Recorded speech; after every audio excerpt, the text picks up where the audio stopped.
July 31st, 2017. This is MMA Junkie Radio. That's George Goes. And that's Danny. Say hi, Danny. Hi. Hi. Today we're going to be recapping UFC 214. Dive into some of the other promotions that had shows over the weekend. But mostly we want to take your calls. So I'm going to put up our number here, and you guys give us a call, 866-522-2846. You don't have to wait for the show to start to make that call. Yeah, actually, you can do that right now. You can do that 30 minutes ago. Before the show even starts. The phone lines are up. Don't do it. Don't do it 30 minutes before the show. But you can, and some people do. Can. You do, but when you do, you get me and Goes talking about who knows what. 2 minutes. Yeah, I'm just gonna sit on 2 minutes. But I'd say maybe 10 minutes. You could start getting into that queue. Yeah, there you go. A lot of people are gonna want to talk about this card. It was actually really, really good. It just had one bad moment that kind of took everything off the rails for a little bit, but then it bounced back. The title fight was better than the first time, but it was a little sad. But we'll get into that. You saw the fights, Danny? Yeah, I did. Oh. I thought you would have been proud of me. Why don't you just crawl back into your rat hole then? I got the bar that I was playing at to put them on the TVs right by the stage. And I was like so proud of myself, and I told you yesterday, and you were just like, why don't you crawl back in your hole? And I just went defeated back. Not bad. But no, I enjoyed them. I didn't get to see all of them, but I did. The ones I did see, I definitely enjoyed. Did you see the main fight, though? Yeah. I saw, for sure, Cyborg and Up. And like I said, I had a couple glimpses at the Knight versus Lamas fight, too. That was a good one. Yeah, I saw when things weren't going so good for him. Coming up in 30. And in my head, I remember you saying, "Yeah, I think I like Jason Knight for that fight." Danny, crawl back in your hole. Yeah. We're busy. Leave us alone, Danny. We're busy. That's the response I got when I texted you, all proud. You had just said the Junkie Nation shirt too, and everything. Yeah, I wore it all night. All right, coming up, same way.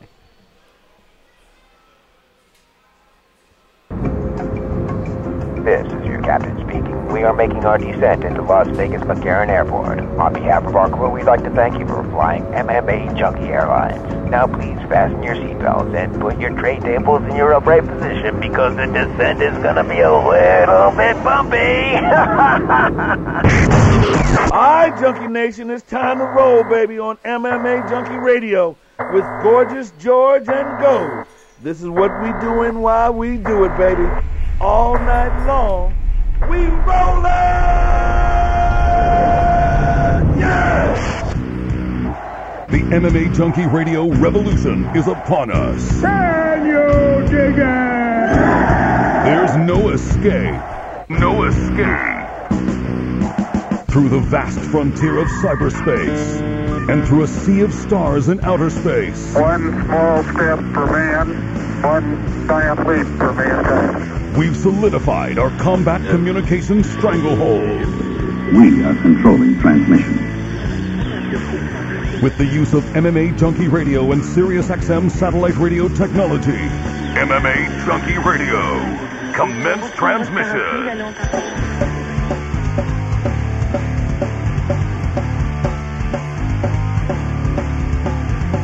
Live from MMA Junkie Radio HQ in the fight capital of the world, Las Vegas, Nevada. Here are your hosts, Gorgeous George and Goes. Back home in Las Vegas, the fight capital of the world. It's Monday, July 31st. You're listening to the MMA Junkie Radio Show, the only show that matters. I'm your host, Gorgeous George. With me, as always, is the devious and dastardly Goes, our ace co-host. Back east, handling all the producing duties, it's going to be Danny. What's up, Junkie Nation? What's up, Goes and Danny? I forgot, but in Orange County, did you start off the show the way you normally start off, or did you have a different intro? I was letting people know that I was in Costa Mesa. Oh, so you didn't say, like, from the fight capital of the world? From our roots, I think I said once, okay. or back home in the OC. Yeah, it's good to be home, back in Vegas. It is. But it was fun to be in Orange County, too. Yeah, lots accomplished. I got a lot of things done out there. So I'm pretty stoked, and now we're back in Vegas. I still haven't been home. I came straight from Tustin, California. Left at 5:30 this morning and sailed into the Mandalay Bay about 9:15ish or so. So here we are, ready to tackle this fun show. No guests, on purpose, honestly, because I knew there was just too much to talk about. And whether you want to chime in or not, I don't give a shit anymore. But the number is 866-522-2846. I value your opinions. I think you guys make the show.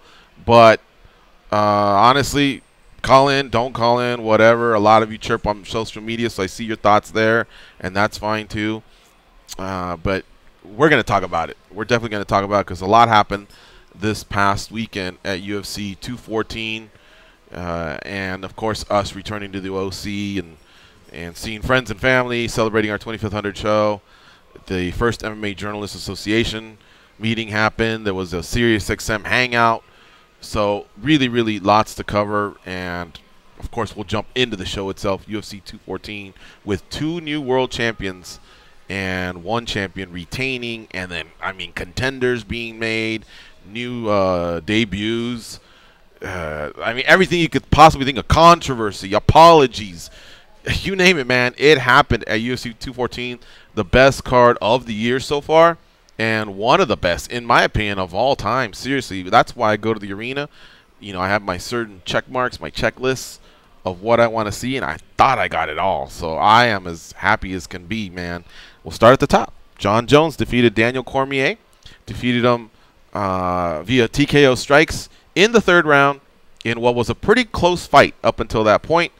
Arguably, the first round could have gone either way, although I saw more support for DC, but I knew that score could easily be 10-9 Jones as well because Jones was very active. In fact, when the fight started, Jones looked like he didn't miss a step, no rest at all. That's for sure. And he had DC on the defense, but DC countered with a couple strikes, especially when he got inside, uppercuts, hooks, and even knocked out his mouthpiece. Yeah, so he landed the heavier strikes. The heavier, yeah, the more John damaging. Had more activity. Correct. So that was almost like the blueprint for really the first 2 rounds. But let's see here. In between, there was one little eye poke. I say it because we didn't even need the doctor to come in. There's nothing. I don't think that it implicated the fight at all. But it did happen, and the mouthpiece came out. They inserted that back in Jones's mouth pretty quickly. So anyway, we get going here, and I'm telling you, everybody was on the edge of their seat. It was so cool to see. And, you know, we get through 2 rounds, and I posted my score of 10-9 DC.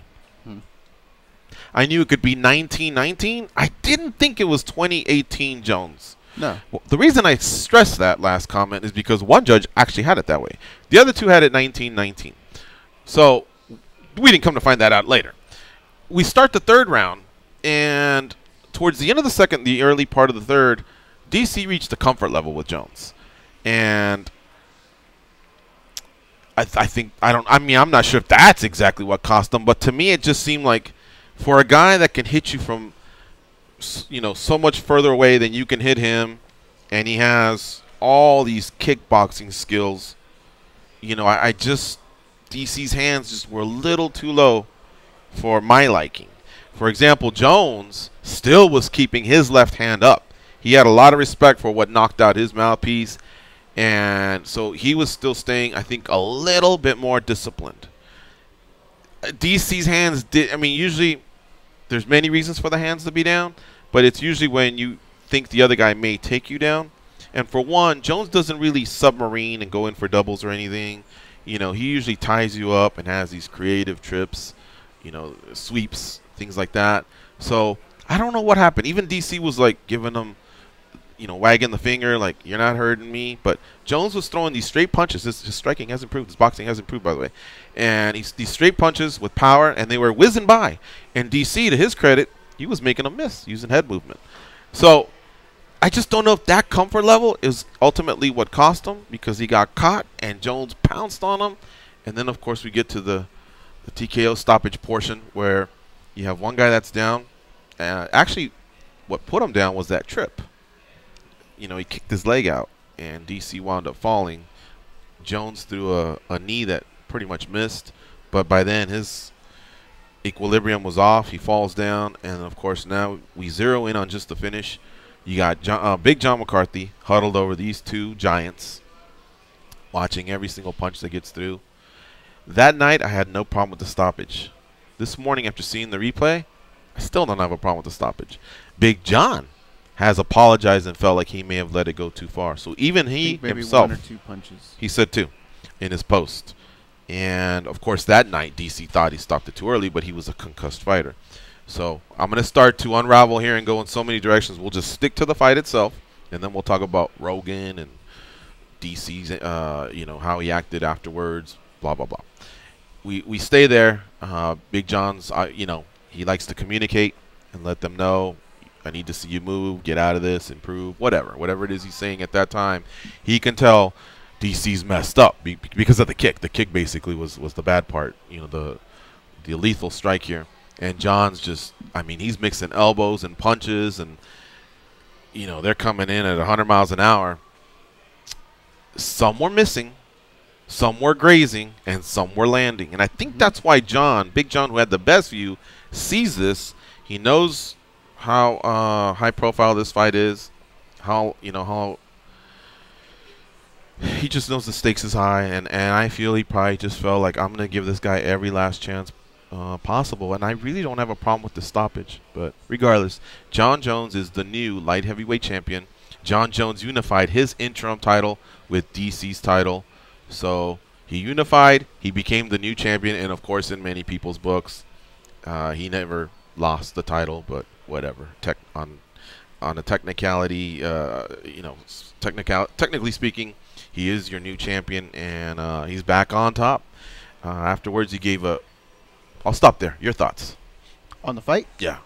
I thought DC did a really good job of just changing up the game plan from the first fight. I thought what really flustered DC at the beginning were the kicks that John was throwing, but he kind of got John to stop doing that by throwing his own kicks. And pressuring. That's when he started to put pressure and was able to get through John's. But I thought he had a lot of lulls where he would let that space be created, and here come the linear kicks, here come the punches, the elbows, the kicks to the belly, and remember, those add up later on, and I thought DC was letting too many of those get by. And he was landing the power ones, though. I think he was willing to take a few to land a big one. And he kept saying he was going to pressure more, but I don't think he pressured as much as he promoted he was. Maybe. The shot that actually got him, the head kick, if you watch it, it looks like it's going low at first, and then it goes up. And I think that's why his hands were so low. He tried to block it low, and it just ended up going high. He just mistimed it. And he got clocked, and he couldn't recover from then. The punches that really did the damage on the ground, I had a really good angle from where I was, and you could just tell, like, after the first one or the second one, that he was just completely out, and he took a couple extra ones. But I don't really fault Big John too much. I think it did go a couple, but I don't think it was the worst thing that ever happened. However, the cameras moved away, and it was really bad afterwards. DC was like kind of even twitching and everything. Like, he was messed up. Really See, that's the part I need to watch again, because you've told me that before, and I start to look for it, but I spot all these. I don't think the camera gets it. I spot all these other things that I keep forgetting. I get sidetracked, but I want to look for that again. So you're talking about the overhead camera angle, right?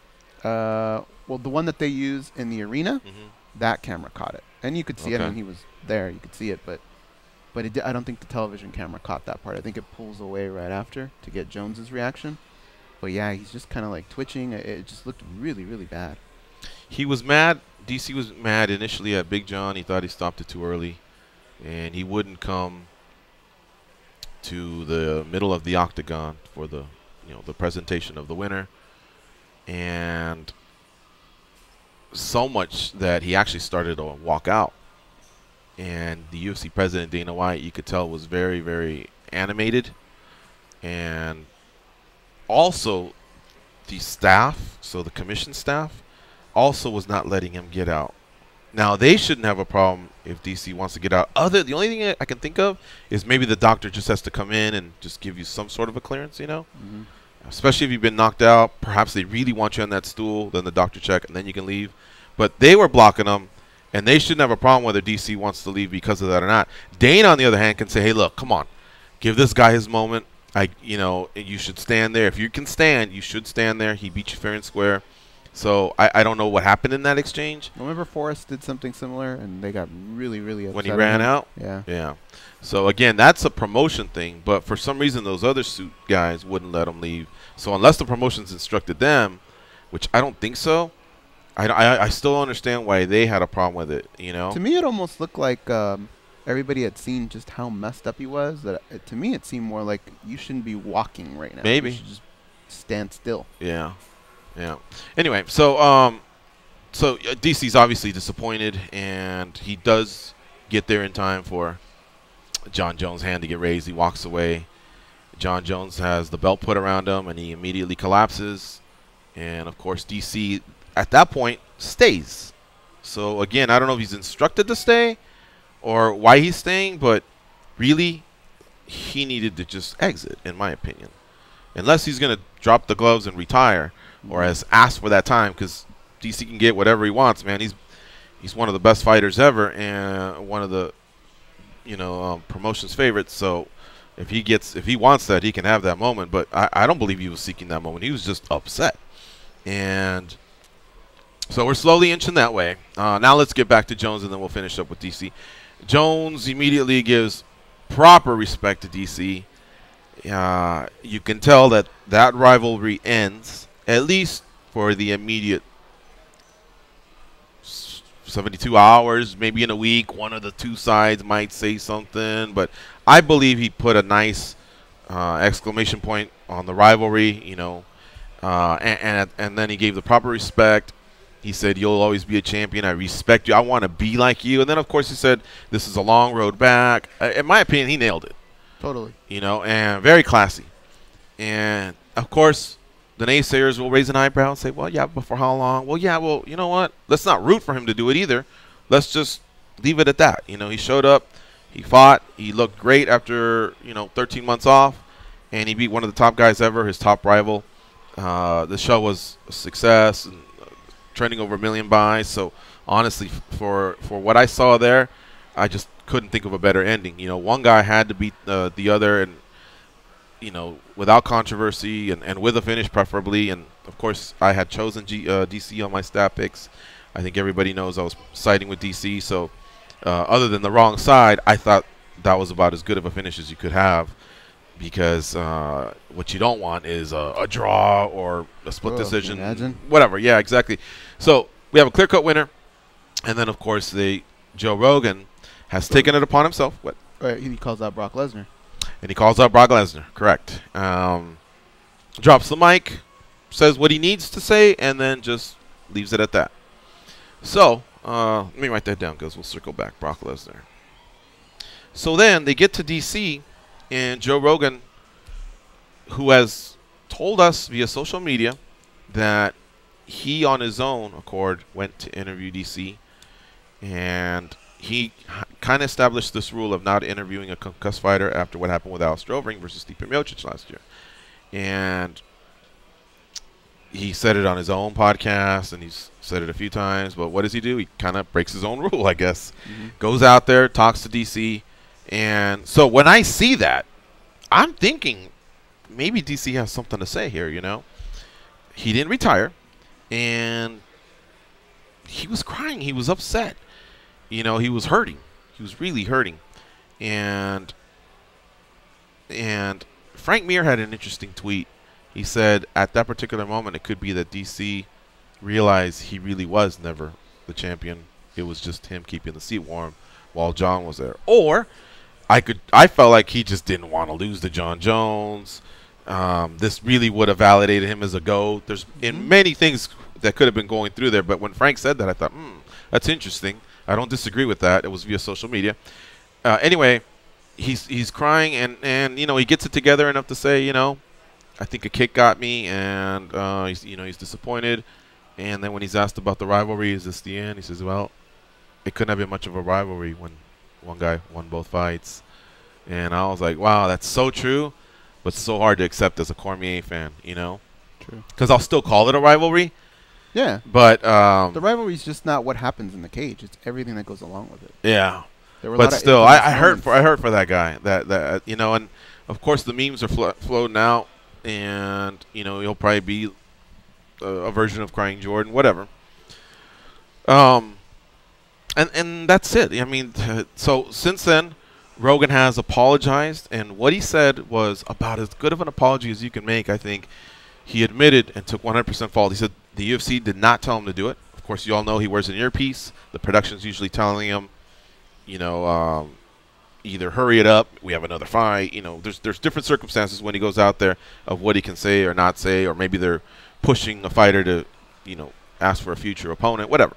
So he said they weren't talking to him. He did it on his own. He said he followed his gut feeling. This is a guy that's been working for the UFC since the late 90s. This is a guy who's a black belt in Taekwondo, in Jiu-Jitsu. Even though he's never stepped foot in the octagon, he is a martial artist. He loves the UFC. He loves these fighters. He's about as objective as you're going to get. He's passionate. Man, when he said he followed his gut feeling, even though it's 9 months removed from, you know, so it's not like it was 9 years ago and, oh, he did it again. It was just 9 months. I still have to give him a pass, you know. He apologized, and that's good with me. Others, of course, are flaming on. DC's also apologized to John, saying that, you know, I was obviously out of line. You did the best job you could. You are the best in the business. So apologies kind of floating. Big John said no need to apologize. We're all good. So as of this moment, you know, I think these little mini controversies are starting to go away. But let's get to your thoughts on DC, Rogan, and everything else. Big John. The second it looked as though he was going to interview Daniel, in my head I'm thinking, don't do it, because I just saw how messed up he was. Right. I thought it'd be a bad look. When he did it, though, and he came out with his response of why he did it, I kind of understood him. He's right. It is one of the biggest rivalries, could have been one of the biggest moments in our sports history. Right. And he was giving Daniel that opportunity to put his seal on that, his ending. Yeah. I'm of this opinion. I think Joe has every right to interview whoever he wants or not interview whoever he wants. But there's a little bit of time. You know, usually they go with the winner, and there's time where the fighter is with their corner. And I think the corner is the one that where if they feel like their fighter is too messed up to do this interview, they should communicate to Joe it's not a good idea. Right, because once once John Jones' arm was raised, Cormier should have been free to leave. And you're right, the corner could have taken the direction there. Once they saw Cormier lingering, like, do you know, is there something you need to say? Because otherwise, maybe we can save that for later. Collect your thoughts. Let's see if you're okay. Cormier wound up going to the hospital. Yeah. You know, so you're right, Goes. The corner, I believe, shoulders some of that blame. Rogan, again, is going off the feel for that moment. I mean, think about what that moment's like. Look, in no way am I what I'm about to say compares, but still, it was a big moment for me. When I cornered Frank Trigg, there was many times, Goes, not just the Lawler fight, but the Mayhem Miller fight, where my knees were shaking, all right, just being in that little environment. That's why I give so much credit to the Stitch Durans of the world, the Big Johns, the Herb Deans, just to go in there and execute what they need to do on the fly. You know what I mean? Because, you know, one could work up to that, but I'm telling you, if it's one of your first times, it's still nerve-wracking. And so, of course, Rogan's been in there, but Rogan hasn't been in there when possibly the two GOATs of all time have gone at it. Such a heated rivalry, such a finish, such a roller coaster of emotions throughout the event. Because the co-main event, of course, went through the opposite effect with the fans and probably the announcers. So, anyway, we have to cut some of these topics a little short just because we'll go on forever. But, again, I just feel like here we are 36 hours later, and fences have been mended. Fighters are going to move on with their lives. There was a winner proclaimed, a new champion. We'll see what happens. We'll let everyone go home and be with their family. And remember that, because I swear to God, that's another rant, that whole be with my family thing. But we'll let those sides go and do what they need to do, and then, of course, circle back and see what's next, because Jones called out Brock, but Brock has a suspension to still serve. Ozdemir, Volkan Ozdemir defeated Jimmy Manuwa. He wants a title shot. And, of course, Gusti's tweeting. His tweet may have been one of the big ones that blew up. stop calling out retired fighters or something like that, and let's do this. So Jones has options. Cormier has an option. I heard heavyweight. You said the Manuel Cormier thing could obviously resurface as well. Yeah. But yeah, well, I just wanted to put a seal on that whole Cormier Rogan thing. I think maybe in the moment it might have sucked for Daniel, but I think years from now when he goes back and watches it, I think he'll appreciate having that opportunity to say what he did. And I think a lot of people connected with him, hearing him speak and just speak from the heart. I think he made a lot of new fans as well. Definitely. All right, let's jump in and get some calls right now, and then we'll talk about Woodley and Maia, and of course Chris Cyborg versus Tanya Evinger, along with all the other fights that happened. We could almost do a whole 2-hour show just on DC and Jones. Oh yeah, so much happened. But I want to get to some calls. So let's start off with Brandon in Louisville. What's up, Brandon? Hey boys, how you doing today? Good, man. How about you? Doing good. It was a great weekend of fights. Enjoyed them all, even the Maia Woodley. It was slow, but as far as physical chess, as we like to call it sometimes, it was what it was. Woodley just constantly stuffing those takedowns. And then personally, I was just on the edge of my seat, hoping Maia could actually get one. Well, this is what's unfortunate for Tyron is the fight previous, right? Stephen Wonderboy Thompson. If that fight was decent, I don't think he would be getting the flack that he would be getting now for the Maia fight, because that's pretty much how you have to fight Damian. Some guys have been a little bit more aggressive and been able to get the job done, but some guys have been a little bit more aggressive and they've paid for it. Mm-hmm. So in the moment, I think Tyron is going to feel bad that people are booing and doing all that. But when he goes back into the locker room and when he goes home and he's got that fat paycheck, I think it goes away. The problem that I think a lot of people have with Tyron Woodley is afterwards he's a bit of a chirper, right? He's a guy that says, I want that big fight, I want this, I want that. And I think that's what people have the problem with. A lot of guys would have fought Damian Maia that same way. It's almost the way you have to do it to get the win, because the guy is so good at that one thing. And if he were to engage and get caught, what would we all be saying, right? Why didn't you stay away, you big dummy? You've seen other guys fall to that sort of thing. So I would say people would be okay with Tyron Woodley doing it for that one fight, but it's the Thompson fight combined with the Maia fight that really sours people on this. Yeah. We'll spend a whole other segment just on this. Anything else, Brandon? Yeah, just real quick. I hope that people giving Big John grief for their thought of the late stoppage with DC is also giving the same grief to Mike Beltran for the Lamas and Jason Knight fight, because that kid, he's got a heart, but he was out on his feet. He took so many unnecessary shots where he was so fan, and just because the man wasn't going down doesn't mean he wasn't out cold. Okay, brother. Thank you very much. We'll also touch assessment on that fight. Every fan that watches the sport, like I said, has a threshold of what's early and what's late for them. And I think even the most conservative fella or gal, fan of the sport, media member, whoever, and the biggest savage out there, the one that wants them to fight to the death, there's like an overlap, So the most conservative guy, as far as he'll take it, is probably the beginning of the other guy. And for me, both fights were close to the end for where the conservative guy, and of course, I think right in the middle of what the savage wants, I guess. So I didn't think anything was too bad, man. I thought there were moments where if he would have stepped in, everybody would have been okay with it. Mm-hmm. But then Knight would do so much to get somewhat back into it that he couldn't stop it now.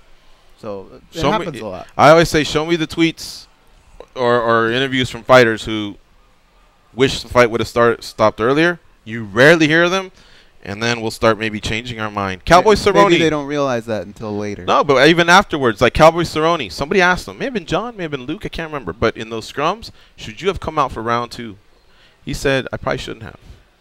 So that was pretty refreshing to hear a fighter at least admit, yeah, I get that. And you don't hear that too often. You don't hear fighters too often say, man, why did the ref stop it? Even the ones that got effed up, Yeah. So that's just kind of where we are with that sport. It's a violent sport.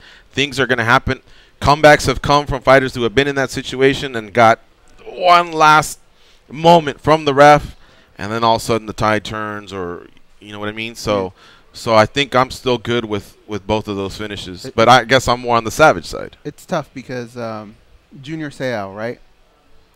If you asked him in a game, should you step out? He'd probably say no. He's that type of guy.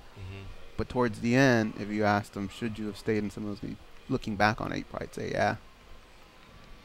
I don't think that's something that they realize in the moment. They're always going to say that in the moment. But I think years from now, their opinion will change because their body's going to change because of the stuff that. But a lot of fighters, a lot of boxers, some of them are a lot of MMA fighters, a lot of boxers, a lot of football players don't have any form of traumatic brain injuries, and would still say that. It's the highlighted ones are the bad cases. But I also believe some. There's other ways that you may have been able to injure your brain as a little kid. It didn't necessarily have to come from that. I mean, there's still so much research that comes from that whatever. I don't want to spend too much time on that. I'm okay with the stoppages. I'll just leave it at that. Marco from Waco's up next. What's up, Marco? Marco from Waco. ¿Qué pasa, vatos? What's up?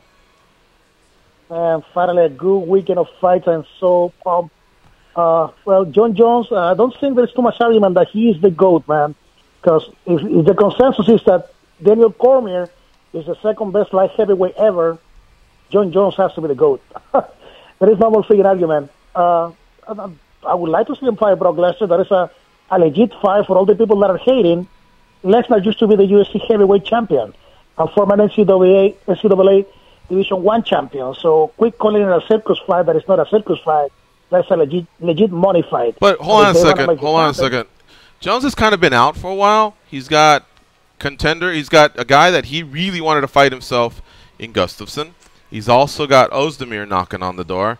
And if you're really going to go test yourself as a heavyweight, why not test yourself against Miocic? It is a bit of a circus fight, Marco. And again, with him being gone so long and fighters not defending, like, do we really need that right now? I don't know that we need that, other than a company that wants to recoup, I guess, their investment. So, but really, I don't see. Yeah, go ahead. Did you listen to John Jones on the post presser? The fight is probably not going to happen until next year because Lesnar had to serve his suspension. And he might fight in the Inter and Gustafsson that I think is the most interesting fight.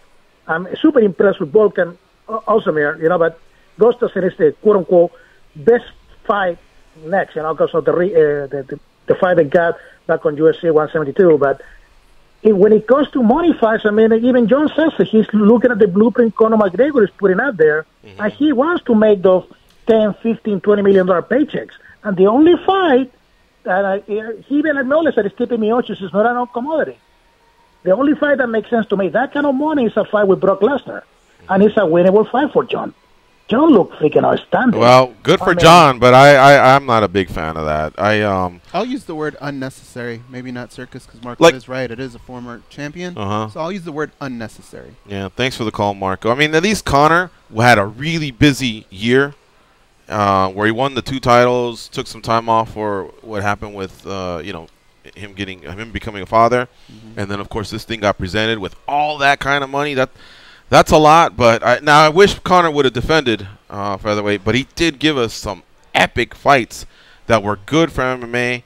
But I mean, if we're gonna do that on all levels, like I think John needs to get light heavyweight in order first.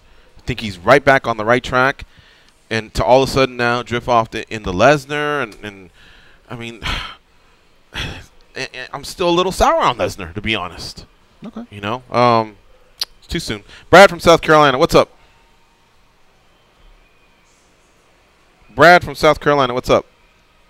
Hey guys, how's it going? Good. How about you? Good.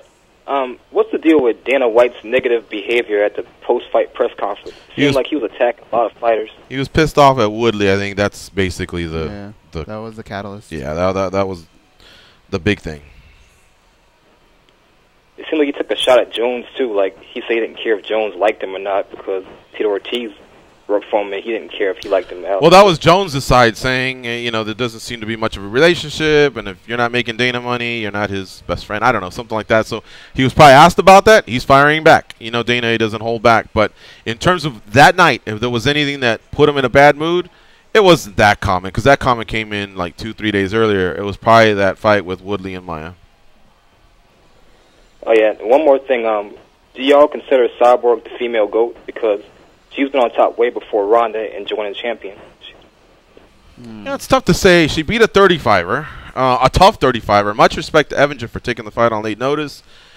But the 45 weight class is just, it's not deep. It's not talent rich. But she does what she's supposed to do, and that's mess up those opponents. So she doesn't really just skirt by.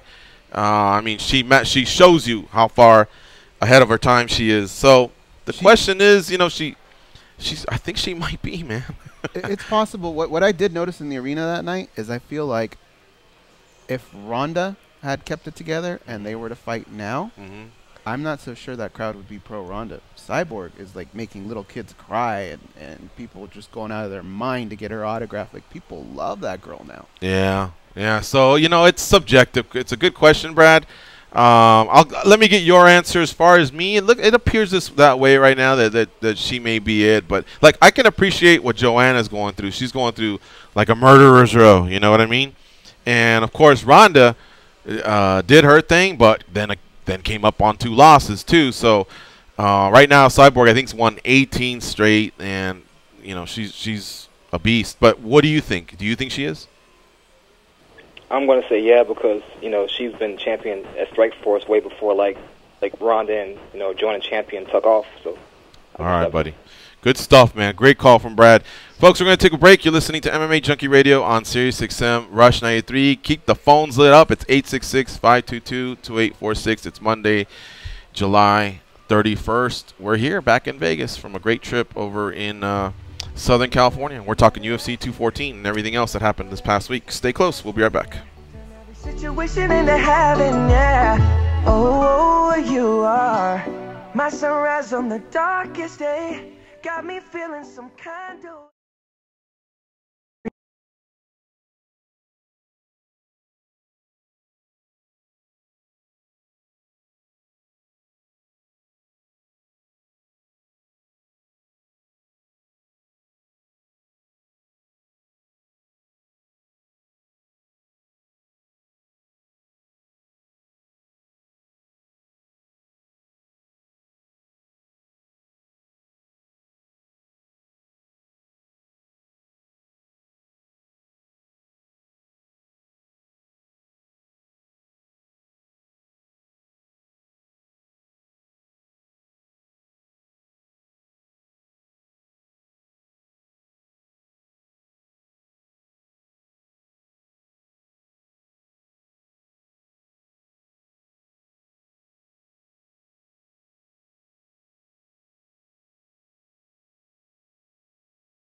Go ahead, Danny. Say what you had to say. Go ahead. I was gonna say the only thing that was weird is anytime I play music, there's like a half a second between when it's playing from here and you guys get it. So when he was rapping, it sounds like he's a half a second off with all the lyrics. I when think that really was just he's him. on time. Oh really? Yeah. Oh okay. He had never heard the song or anything, so he was like trying to figure out. He didn't know like when to go and stuff. You thought he was going to do so good, you were going to write the Perry Clan and say, hey, maybe you should redo this, but with Juan Lee instead of Snoop? Oh, yeah, absolutely. All right, we turned on the Facebook chat. Abel Orozco, my apologies to everyone for predicting a third-round submission win for Jones. Instead, it was a third-round KO. Abel is soaking up the kudos. Marcus, Savage Round Harris says Gus deserves his part 2. I would have to agree, man. That's a fight that people wanted for a long time. Gus had some losses. Jones had some personal troubles, and here they are meeting up again with Gus looking great off that Teixeira win, 2-fight win streak, calling out Jones. It looks like now's the right time for those two to meet if you're going to have Ozdemir wait. And probably you should have Ozdemir wait, honestly. He probably could use one more fight. But put Ozdemir in on the same fight card. Keep him on the same timeline, you know? He's in the position that Manawa was in this card. Right. You know our geometry better than your high school math teacher. Octagons, rings, and square circles on Sirius XM Rush 93 and the Sirius XM app. octagons, rings, square circles. We cover every shape of the fight game right here on SiriusXM Rush 93 and the SiriusXM app. I wish somebody could put together statistics. I know this is going to sound silly to you, George, but I swear to God, every time when somebody goes to touch gloves and the other guy doesn't, that guy always gets knocked out. Does he? You notice that? No. It happens a lot. It's almost like instant karma. And the second Manoa didn't do that, there's a part of me that went, shit, I hope he doesn't fall into that. Michael Sanchez says, I say Gusty versus Ozdemir winner if versus Jones if Jones wins. If Jones wins what? He did win. The winner of Stipe versus Kane. If Jones wins, the winner versus Stipe. You're all over the place, Michael. I don't say Gusty versus Ozdemir because now you're eliminating. That's the one division that's not deep. You'd be eliminating contenders there. You have two contenders there, Gusty and Ozdemir. So pick one, have the other one fight on the same card, kind of as an insurance. We weren't rooting for this, but if something had happened to Jones, guess who would have stepped in? Manoa to fight DC in Anaheim. Of course, it didn't happen, but now there's a new game plan out there. You know what I would do? I would throw a lot of cash at Anthony Johnson to come back, fight Ozdemir. So he was one of the guests, invited guests, and I was in the back when they interviewed him. I know Money Talks goes, but it looked like he wanted nothing to do with Comeback Talk. And people even asked him, but you tweeted something the other day or a few months ago. And like a couple weeks he's ago. like, yeah, he goes, I was, just some thoughts that I had. I had the juices flowing, watching fights at home because it was fighters struggling with versus other fighters that I didn't struggle with, But he seemed like he's very happy being retired. Will Gaylor says how many horrible shots he took, and Wood didn't make him pay for one. That was the problem. It looks like they're having a conversation there about Woodley and Maia. Mike Tess says Brock is a joke. I wouldn't go that far. That was, him testing positive was a joke, but he was a former UFC champ. Back in 30. And he is a powerhouse when it comes to ticket sales and pay-per-views. Alfonso Berry says, what the heck does Jones do next? DC can fight Manoa. I agree. DC's still one of the best heavyweights in the world. Yep, I think that's an option for him. And go out as the new Randy Couture. But I think we answered what Jones could do next. And Kazem Anwar says Tyron, the boring one, Woodley. Yeah. Yeesh, she's cutting deep there.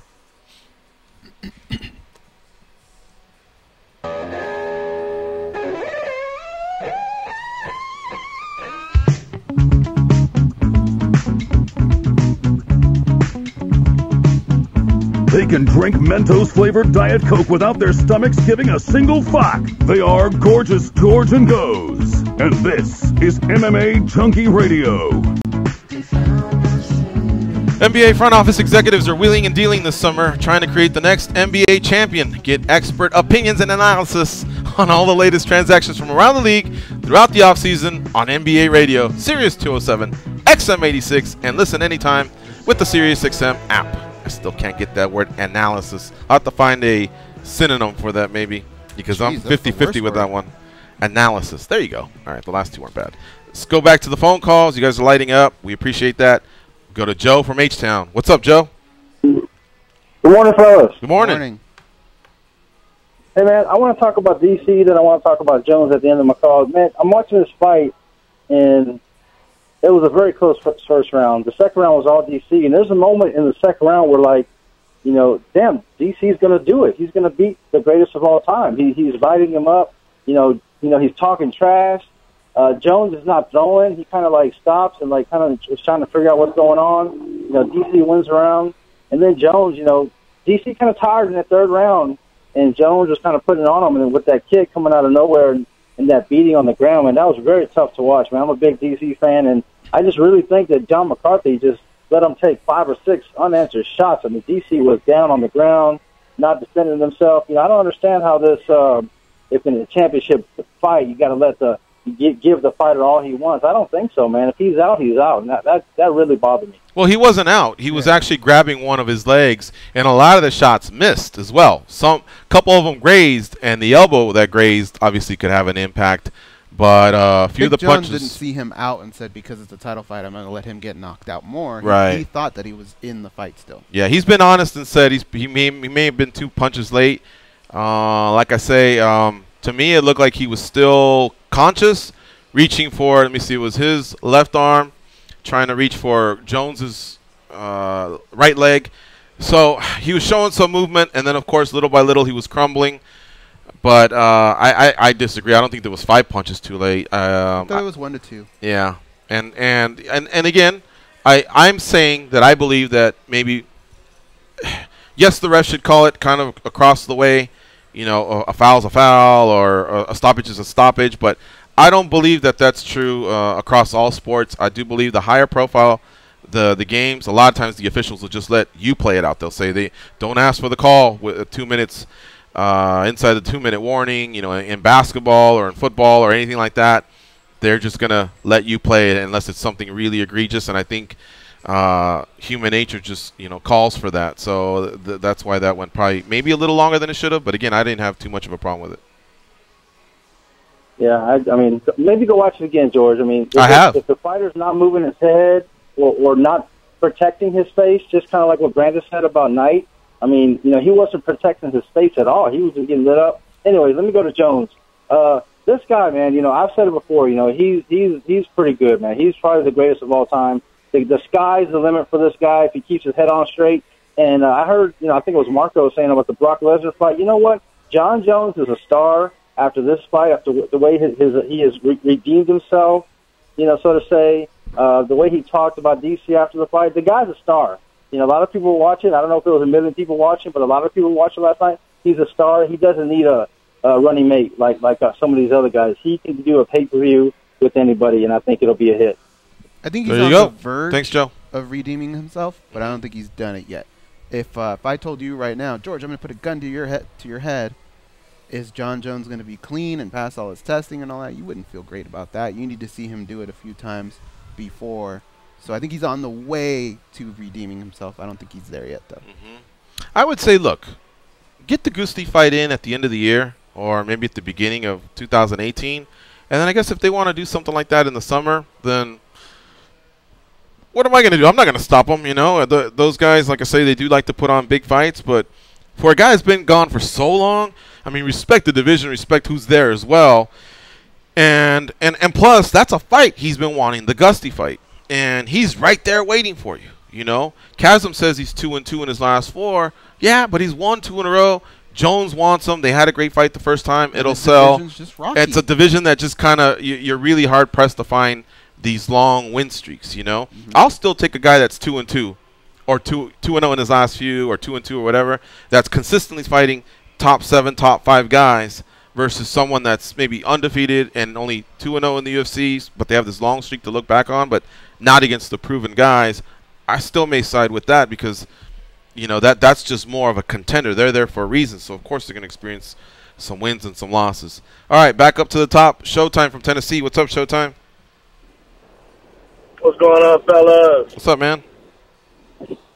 Man, the devious and dastardly goals took what I was about to say about AJ. I was wondering, you know, what he was thinking and how he would fit into this equation. You know, I think that would be a hell of a fight, him and Oster. I just hate that Jimmy talked a lot of shit and got smoked, man. I'm like, damn. And I'm going to tell you the crazy thing about it. I actually missed that fight. I was at the hotel. I was trying to watch it on my laptop. I was actually going to buy it, and it wouldn't let me purchase it, so I had to hop in the car and run around the corner of the Hooters. So by the time I got the Hooters and got in, the fight was over, and I was pissed. Well, let me jump in there real fast. The reason AJ couldn't fight Ozdemir, or at least here's 2 highly unlikely reasons. For one, he re-emphasized to us on Saturday that he's retired. 2, before we even started his little scrum, he was jumping up and down watching the replays of his teammate Ozdemir. So these are 2 guys that started at Black Zillions, now train at Combat Club, it's called out there in South Florida with Henry Hooft. AJ still goes in there and trains. He actually helped prepare Ozdemir, and his reaction was that of, I'm cheering for my brother. So I just really don't even see if AJ were to go, I'm back, parlaying that to, I'm back and I want Ozdemir. Just they're not gonna fight, you know. So that one's highly unlikely. To begin, it looks like he really doesn't want to come back anytime soon. He got asked about it so much that the one last thing I wanted to ask him was, hey man, you realize that we've heard other fighters retire and then eventually come back, and because money kind of ticks, could the money get better and that bring you back? You know, instead of maybe 200 or 300 or whatever he exited, whatever salary he was exited, if they were to come strong and go, what do you think of 1.5 million? You know, that might make you go in there and lay on top of another sweaty guy and train and maybe come not back today, and cut weight, but tomorrow, yeah, right? Next week. But he seemed pretty adamant about the fact that he wasn't gonna, so we just kind of left it at that. Continue, Showtime. It's your time. Yeah, he got. I think he got 500 to exit. I think that's what he was getting. 500 to show. I don't think he get a win bonus or anything. But let me go to everybody talking about this T. Woods fight, man. Let me put my little 2 cents in on this. You gonna defend What Maia? do you expect to do? No, I'm gonna defend. If you watch the Ortega, how do you pronounce the guy name? Brian Ortega. No, Ortega, the guy that he beat. The guy that he beat was beating him for basically 3 rounds, probably on the cards, and was gonna get a decision if he would have won that fight.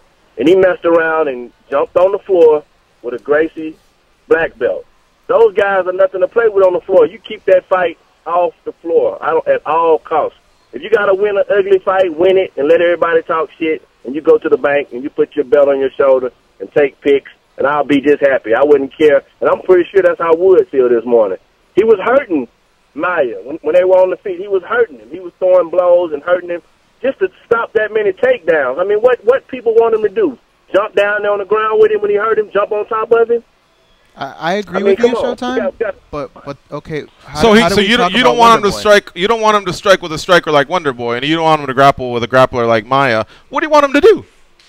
I mean, I want him to win. I'm gonna say this. But at some point you have to cross over into it's a fight, Showtime. It's not an avoidance. You see what I'm saying? There was times when he looked like a rodeo clown running from a bull, and the fans aren't paying. They want to be entertained as well.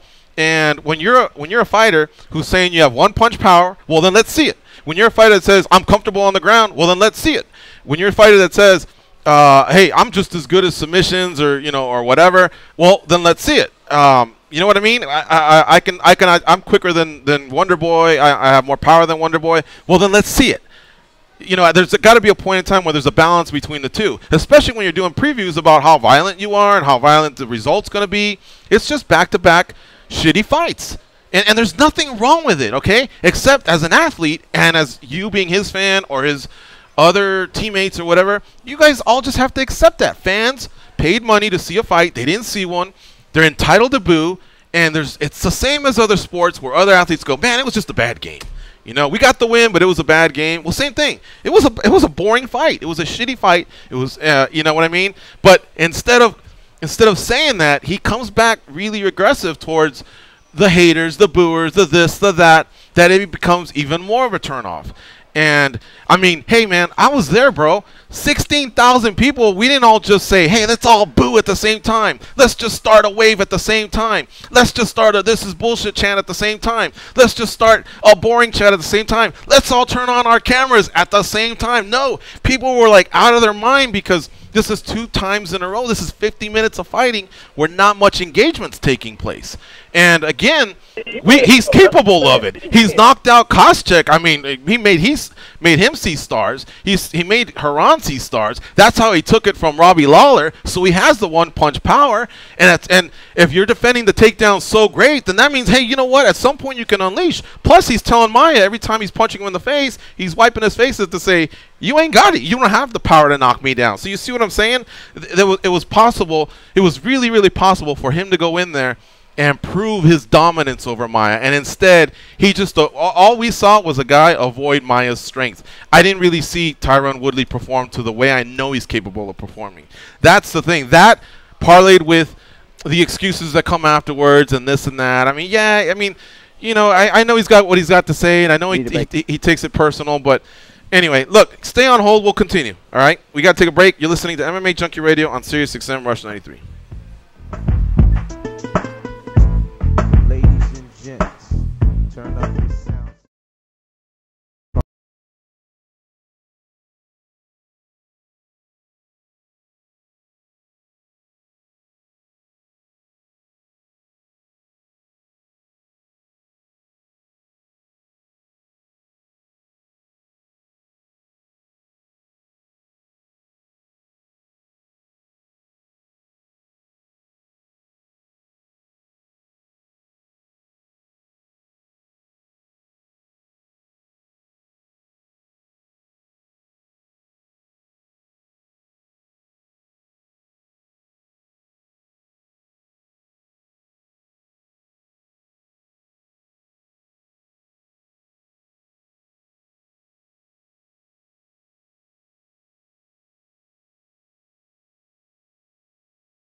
Chat. Chasm says Brock has a big fight coming up in 3 weeks. SummerSlam. Oh, cool. Okay. Allender Calendar says Gus has no say. The champ has always wanted that to run it back, so I think Gus has one of the stronger hands at the table, in my opinion. Gustavo Lopez Saloma's just tears dropping, laughing. I can't tell. The fighter Gustavo Lopez, or no? I don't think so. Dwayne Manis says, "Cause Dana ain't letting no one make Ronda look bad." All fun. Okay, so these guys are chatting between them.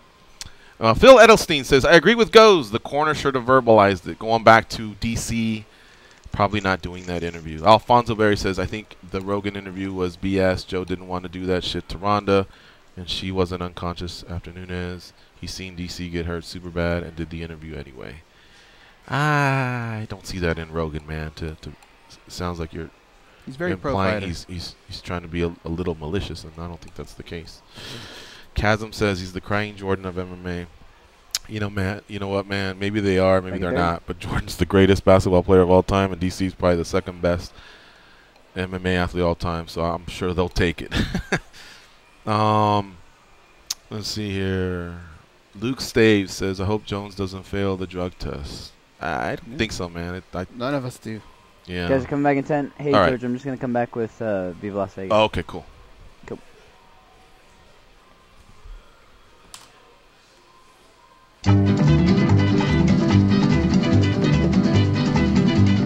Junkie Nation, you guys are on fire. Keep the calls coming at 866-522-2846. Showtime. You're more than welcome to come back. It's a discussion I wanted to have anyway, but I figured we'd get to the top of the hour. But I did want to spend some time on Woodley and Maia. I guess you've kind of heard what I think of it. I'd like for Goes to share what he thinks, and anybody else that would like to chime in. Once again, that number is 866-522-2846. Woodley's a quality champion, a great person for the sport. But I believe in his last two fights, there was Woodley could have given more. It's not just about, I believe, avoiding the other person's strength and that chess match. I remember DC said it himself, or in fact, Woodley told us that DC told him, or DC told us that he told Woodley, as a fellow champion, you know you had a certain beat and a certain combo that would have worked. You should have came forward. And so it's not just us media members. It's not just the fans out there, man. It's a lot of his personal his colleagues, other fighters, regardless. We'll get into it in the second hour when we come back. It's MMA Junkie Radio on Sirius XM Rush 93 that you are listening to right now. We'll be right back. If you see it once, you'll never be the same.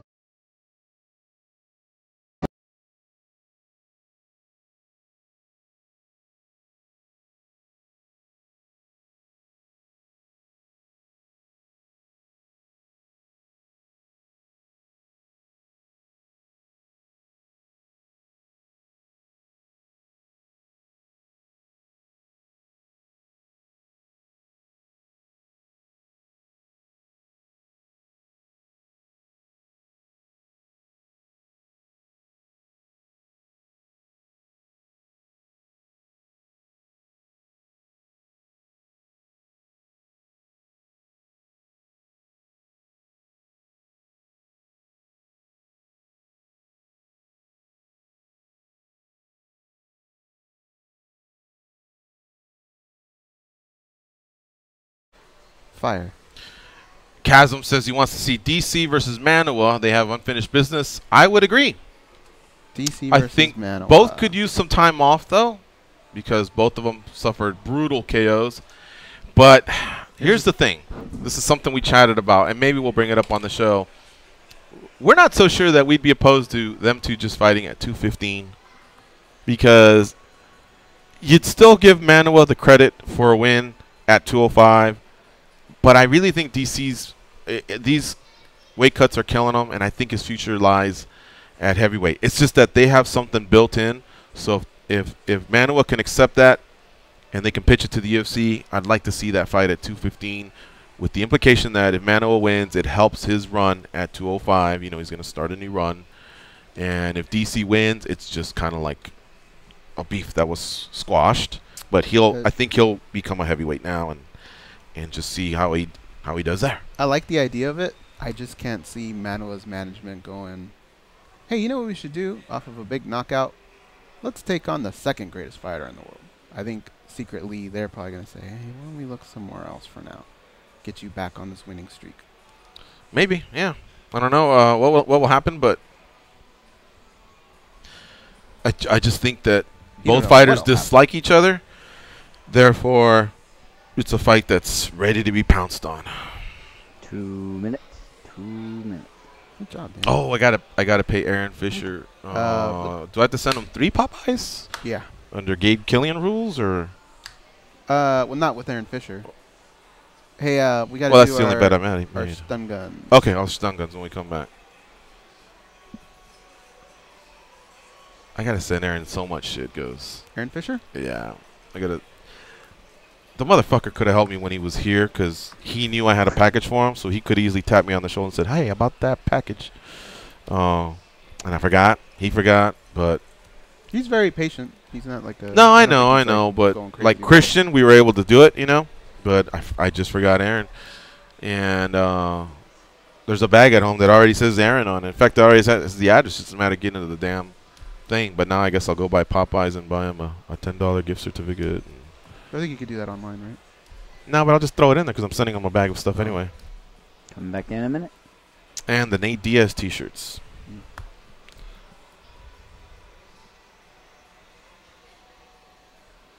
Let me get that address right now, actually. For who? For the 500th comment. Oh, from Martin Stabilo? Mm-hmm.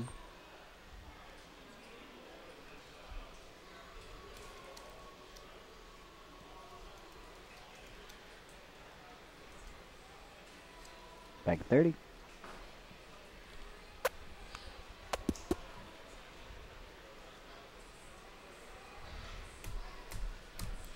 Still on. Let me turn off. Or? Oh, no. Let's see here. I'll continue answering. So, Aaron Fisher, I acknowledge the Popeyes. I will send you a $10 gift certificate. And come back at 10. Todd Seeley says T. Wood had a great game plan. I can't argue that.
All right, folks, here we go. It's the second hour of the MMA Junkie Radio Show. It is a Monday, so we're going to bring back the Stun Gun Monday segment where we basically get to stun gun somebody via Goza's sound bites. Not a real stun gun, but this is our version of confronting someone or dealing with something that pissed us off this past week since the previous Monday. Mm-hmm. So who wants to go first? You want to go first, Danny? Sure. Goz or Danny? I'm Goz, okay. Yes. I'm going to go first. Here's what I'm going to do. This is I'm going to stun gun somebody at the Honda Center. I was walking to go meet someone, and a nice person. They go, hey, you know, love the show. And if you have a sweaty palm, you know it. You know you got a sweaty palm. Fist bump? Yeah, you fist bump in that point, right? Mm-hmm. But this dude put his gigantic sweaty paw all over mine, and it was like just way more than a normal sweaty palm. Right. I think you should have fist bumped, so I'm going to stun gun him. Okay. His name's Eric. How about you, Danny? What you got? All right. So mine is, and I want to preface it. I'll be quick. I want to preface it with I am not bitter. We had a battle of the bands this past weekend, and we did really good. We just didn't win, which I'm totally cool with. We had fun. We got a lot of new fans. It was great. There were huge turnout. A lot of fun. I want to stun gun all the judges because it was kind of an all-day thing. It started at 4 o'clock, and the last band played. Yeah, and the last band played starting at 11 p.m. So it was an all-day thing, and the 3 bands that placed were in the last 4 bands. So I feel like the judges kind of just got lazy, and they were just like, "Yeah, those were good." Kind of like winning the round with a couple punches at the a takedown. Yeah, right. 30 seconds. Like they were the last ones that they saw, so they were just like, "Yeah, they were better." Were those bands good? They weren't bad, but I think I'm not even like saying that we were better. I'm just saying there were some other bands throughout the day that I thought should have at least placed. What time was your set? Mine was at 6. So like almost right in the middle. But. All right. My stun gun story has to do with UFC 214. I think on at least 2 or 3 occasions. You know how we're all big, the UFC fans are big on kind of connecting the dots. Hey, you just won. Who do you want next? And, of course, what we don't want to hear is whatever the UFC wants next or anything else. What I'm starting to hear a lot, though, at least I heard it on Saturday a few times, was I'm not thinking about that right now. I just want to get home to my family and be with them. And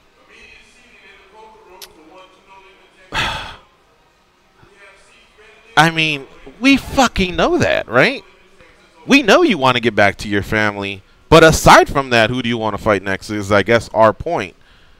Like, you haven't thought of that? I mean, you know, if you don't want to give us the name, if you're not in the call-out business, then just I want to fight for a title if they'll give it to me. Whoever's ranked ahead of me. Yeah, you can generalize it a little bit more, but I don't know about that. I just want to get home to my family.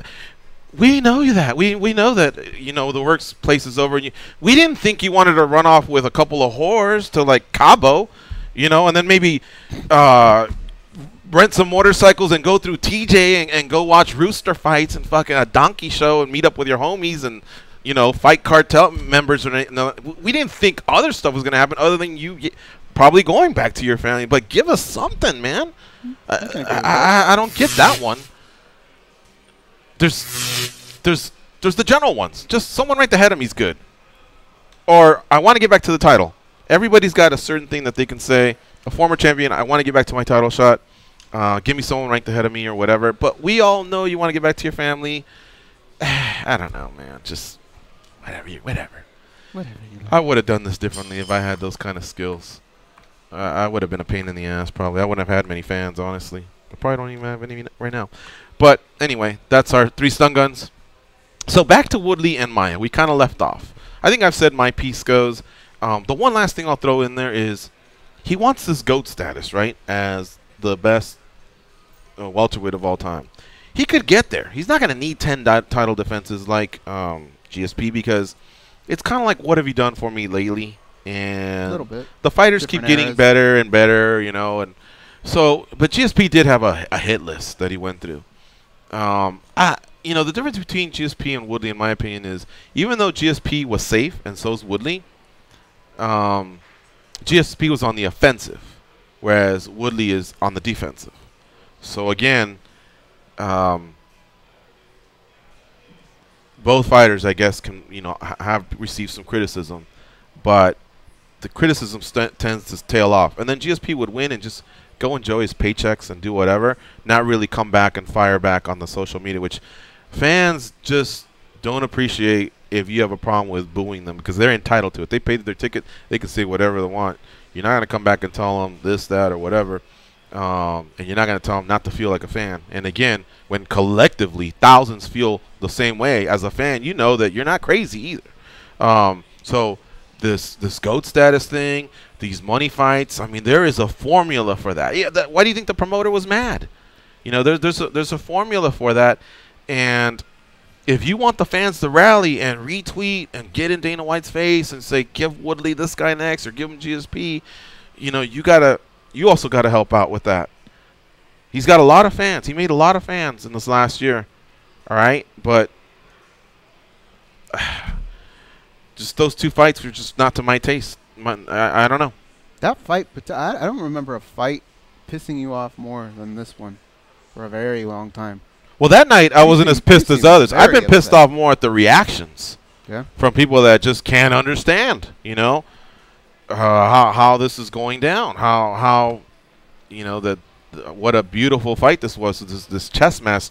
I mean, wouldn't one argue, hey, one way to beat DC is not to wrestle with him, because Woodley says he's a brown belt, Maia's a black belt. So as much as he's confident in his skills, he also realizes that black belt's pretty legit. Well, guess what? John Jones in the first fight, he made it to, I think he was a junior college champion. DC was an Olympian. So why would you want to wrestle? But yet he took chances and went down there and ground and pounded. You know, yeah, if you're in Woodley's corner, would you have told him, hey, take him down? You wouldn't have said that. No, you're his corner man. You're looking out for him. Would you tell him, go to the ground with him? You wouldn't do that. No, I wouldn't tell him to do that, but I would still tell him to knock him out or throw more, be more offensive there. Man, I don't even know if I'd do that. I honestly think for that fight, that's probably what I would have done. But my problem is going back to the other fight, you can't have it both ways.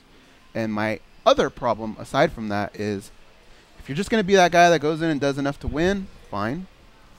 But don't complain when you're not getting these other fights. That's kind of what you're sacrificing to do that. Is he probably going home right now with a boatload of cash? Not very many scars on his face. His brain's intact? Yeah. And in the long run, he's probably going to be happy about that. So I don't know that it affects him that much. It seems like it pisses him off when people say these type of things. Right. So he has to understand that that's why they're saying GSP grappled with Shields. Yeah. You know? Shields beat Maia. He out-grappled Maia. So, I mean, he's just as dangerous on the ground. And yet GSP was willing to do it. Jones was willing to wrestle with Cormier. I mean, there is some risk-taking and, you know, involved in the sport. And fans have gotten a taste of it and seen it and appreciate it. And that translates, you know. That's how you become one of these bigger stars. And that's what Woodley, I think, wants. He wants bigger paychecks. He wants bigger fights. Well, at the same time, you have to do your part as well. And it's not just to win. It's I mean, like I said, I think he could have knocked Maia out. Woodley's got speed. He covers a lot of distance. Maia had one eye practically closed. Woodley was fresher of the two. Mm-hmm. He has the power to do it. I'm hearing about maybe a shoulder injury or whatever, but I don't know. I'm wishing he did a lot more as well. But the one thing that grounds me is I just think, man, if I was in his corner, I probably would have told him to do that same thing. Let's talk to Peter from Colorado. What's up, Peter? Not much. How's it going? Good, man. So while you guys are on the Maia topic, I guess I'll give my 2 cents on that. I understand why Woodley did it, and I think the way you fix that is you give him a more well-rounded fighter next fight. I would like to see him fight Masvidal. I know he's coming off a loss, but you can't just play one game if you fight Masvidal. You can't just stand because he's a good grappler, and you can't just grapple because he's a good stand-up also. It'll force Woodley to not just play his defensive game that he's been playing.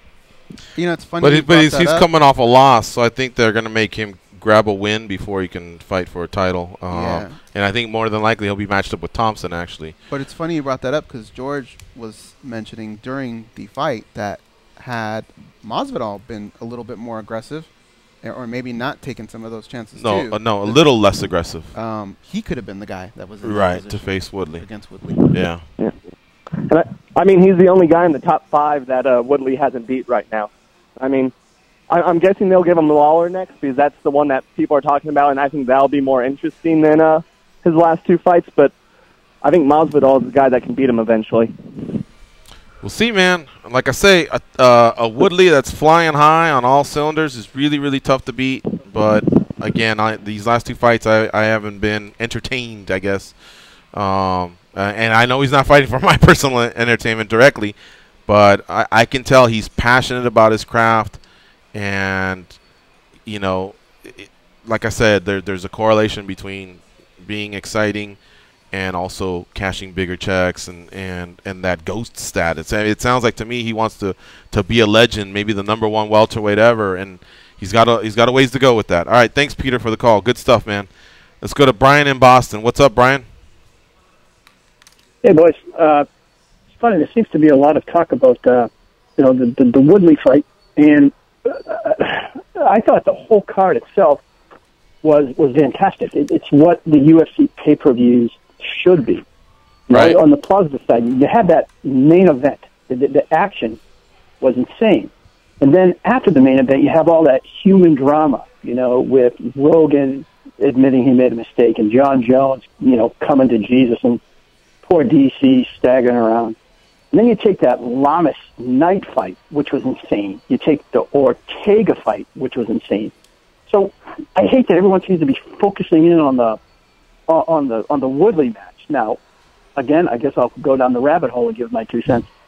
I enjoyed that fight for probably the first 3 rounds. I kind of liked that cat and mouse for the first 3 rounds. Yep. And then the 4th and 5th were just a repeat of the other one. So it was just, you know, everybody's kind of made their points on it. What I would like to ask or point out, and maybe I'm wrong on this, when DC was knocked out and he came to, and, you know, he was having trouble in the octagon there, where was his corner? I didn't see any of his corner men attending to him. I just saw what I believe to be the California State Athletic Commission. I didn't see his coaches, and there was nobody there to help the guy out that was a familiar face. And that's a good point. When I rewatched the two, because when I rewatched the 2-minute video of overhead, on the right you can see a couple of John Jones's handlers in there. So it's not that they were not allowed in. So I would sort of like that question answered. Like, where the hell were you guys helping your guy? Your guy was suffering, and you wouldn't know where to be found. Javier Mendez's presence was later after they had announced the winner. But you're right, early on as he's moving around, it's more the commission people trying to. It could actually be that he's not allowed to leave through one of the certain gates. You know, there's 2 gates and they're not allowed or whatever. So maybe they were just saying, hey, if anything, you have to leave by that one or yeah, I don't know, man. You know, Ghost said that earlier. You said that now, Brian, and I think you're both spot on. Oh, we did. Yeah. Yeah. And how great was that Lamas Knight fight? The beauty of these fights is we can talk about every single one of these fights right up to that Gone Show McGregor match. You know, the current fight. Nobody's brought that one up yet. I thought it was going to be fight of the night, but I knew they had a long way to go, and I wasn't sure it was going to hold up. But Albu and Curran definitely was great. So was Lamas and Knight. It was short, but it was action-packed, and Knight was he was on wobbly legs. He was rocked, but he was still out there, you know, and you know, slinging from time to time, but covering up mostly. So that's why I think Beltran just tried to give him every chance as possible. The Ortega fight had the most incredible pace. I mean, these guys did not stop. They were sprinting the whole time. It was something else, man. I'm telling you. Yeah, good stuff, Brian from Boston. Great call. Preceded by Peter from Colorado.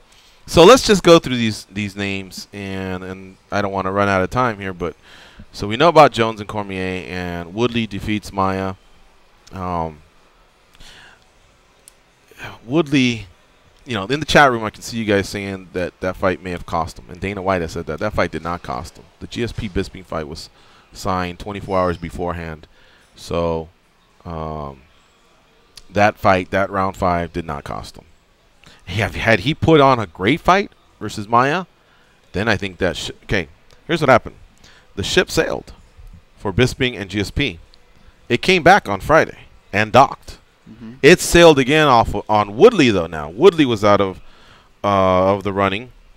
Why not? Except that had Woodley had maybe a classic with a great call out of GSP, who knows if the ship could have returned and it could have been the GSP Woodley fight at MSG. Instead, it's GSP versus Bisping at an undetermined location. However, that location is MSG, and it was signed 24 hours before. So that fight did not cost Woodley. Woodley was already not going to get the title shot. But why? That's my question. Why not just wait it out? Because Whitaker, probably because of what happened with Whitaker. Like, I think Dana really wanted Whitaker and Bisping somewhere, Madison Square Garden, I don't know, somewhere. But when about the medial collateral ligament, when he basically knew he'd be out till 2018 and the other guy was ready, then that's when the ship returned, and now it was Bisping and GSP. I think that was it right there. All right, Chris Justino defeated Tanya Evinger. It went to the 3rd round, incredibly. And the Octagon girls couldn't even find those numbers, right? I know. They had those packed away. They just had round 1. They go, hey, Chris, you handle this one. We're going to go get some Starbucks. Exactly. But Cyborg was throwing. She was trying, man. She really wanted to end that fight. She was just hunting, man, with that big right hand. I like that she did that, though. And Evinger was ducking around and moving and trying some takedowns and tying her up. She did get one takedown. The crowd erupted as if to say, "Whoa, shit, we got a player here," you know. But Cyborg's just too strong, too athletic. She gets up and then goes back to hunting, man. Head hunting. Eventually, knees is what did her in, but she is now the UFC featherweight champ, and that, along with being the Invicta featherweight champ and the Strikeforce featherweight champ, could basically make her the greatest female fighter of all time. I know there'll be strong support for Ronda, and of course Joanna's undefeated, but this is a young lady that's been doing it across 3 different platforms for many years, with an 18-fight win streak and a trail of destruction. You know, the only thing that hurts her is the featherweights just aren't really all that, except for her. I thought you were gonna say her dabbling and getting caught. Oh yeah, well that too. I but as think far as that's what performance keeps her alone, out of it right now. Right now, I have her right there. I think one more win, especially if it's over someone like Holly Holm, a former champion. That's the rumor. So I guess Megan Anderson won't be ready to go, but I guess Holly will return to 45. I don't even think we're gonna rank the 45ers because it's just what I say. I think I only got to 8. From 8 to 12, it was a struggle. It was like, well, I think she fought in Bulgaria. She's 3-1. Like, we were just making shit up. There just really isn't a 45-pound weight class, man. I'm not trying to be a hater. I'm just giving you guys the facts. So, but she's the champ. So, congrats to her. Long road. It looks like her and the UFC have mended fences, and I think she's basically one of their stars, and sacrificial lambs will just be served up to her. Although I think Holm has size, skills, and that'll be an interesting fight there. So who knows? That train may stop quick. I just can't believe, like, between the weigh-ins and the actual fight, like, that girl is a superstar now. She's taking a huge jump. Yeah. Robbie Lawler versus Donald Cerrone. I mean, that's the first time that's been brought up, those two names, right? Yeah. We've talked about all the other fights. Did you see the way Robbie Lawler came up and tied him up, collar tie, and just boom, boom, hooks, uppercuts, hooks, uppercut. You know, and Cerrone, also a specialist in the being tied up, but more of a traditional tie plum. You know, he's trying to get his wits about him, and finally he's able to fight back a little bit in the first, but that was a clear Robbie Lawler round, even though Donald had some moments towards the end. Then they get to the second, and Cerrone is now ready to go, and he wins that second round. So they go into the third, and it was just non-stop action, except Robbie Lawler, he really has improved his gas from back in the day. I mean, that might be one of the most scary guys out there, yeah, bar none, any division, is Robbie Lawler. And so Cerrone, by the way, except Cerrone can turn on the charm and laugh and probably be a good guy to have over at a barbecue, or as Lawler, man, you just don't want to say the wrong thing about that guy. That guy is scary. He goes out there, and after this layoff, after getting crushed by Woodley, comes back and got himself a solid win.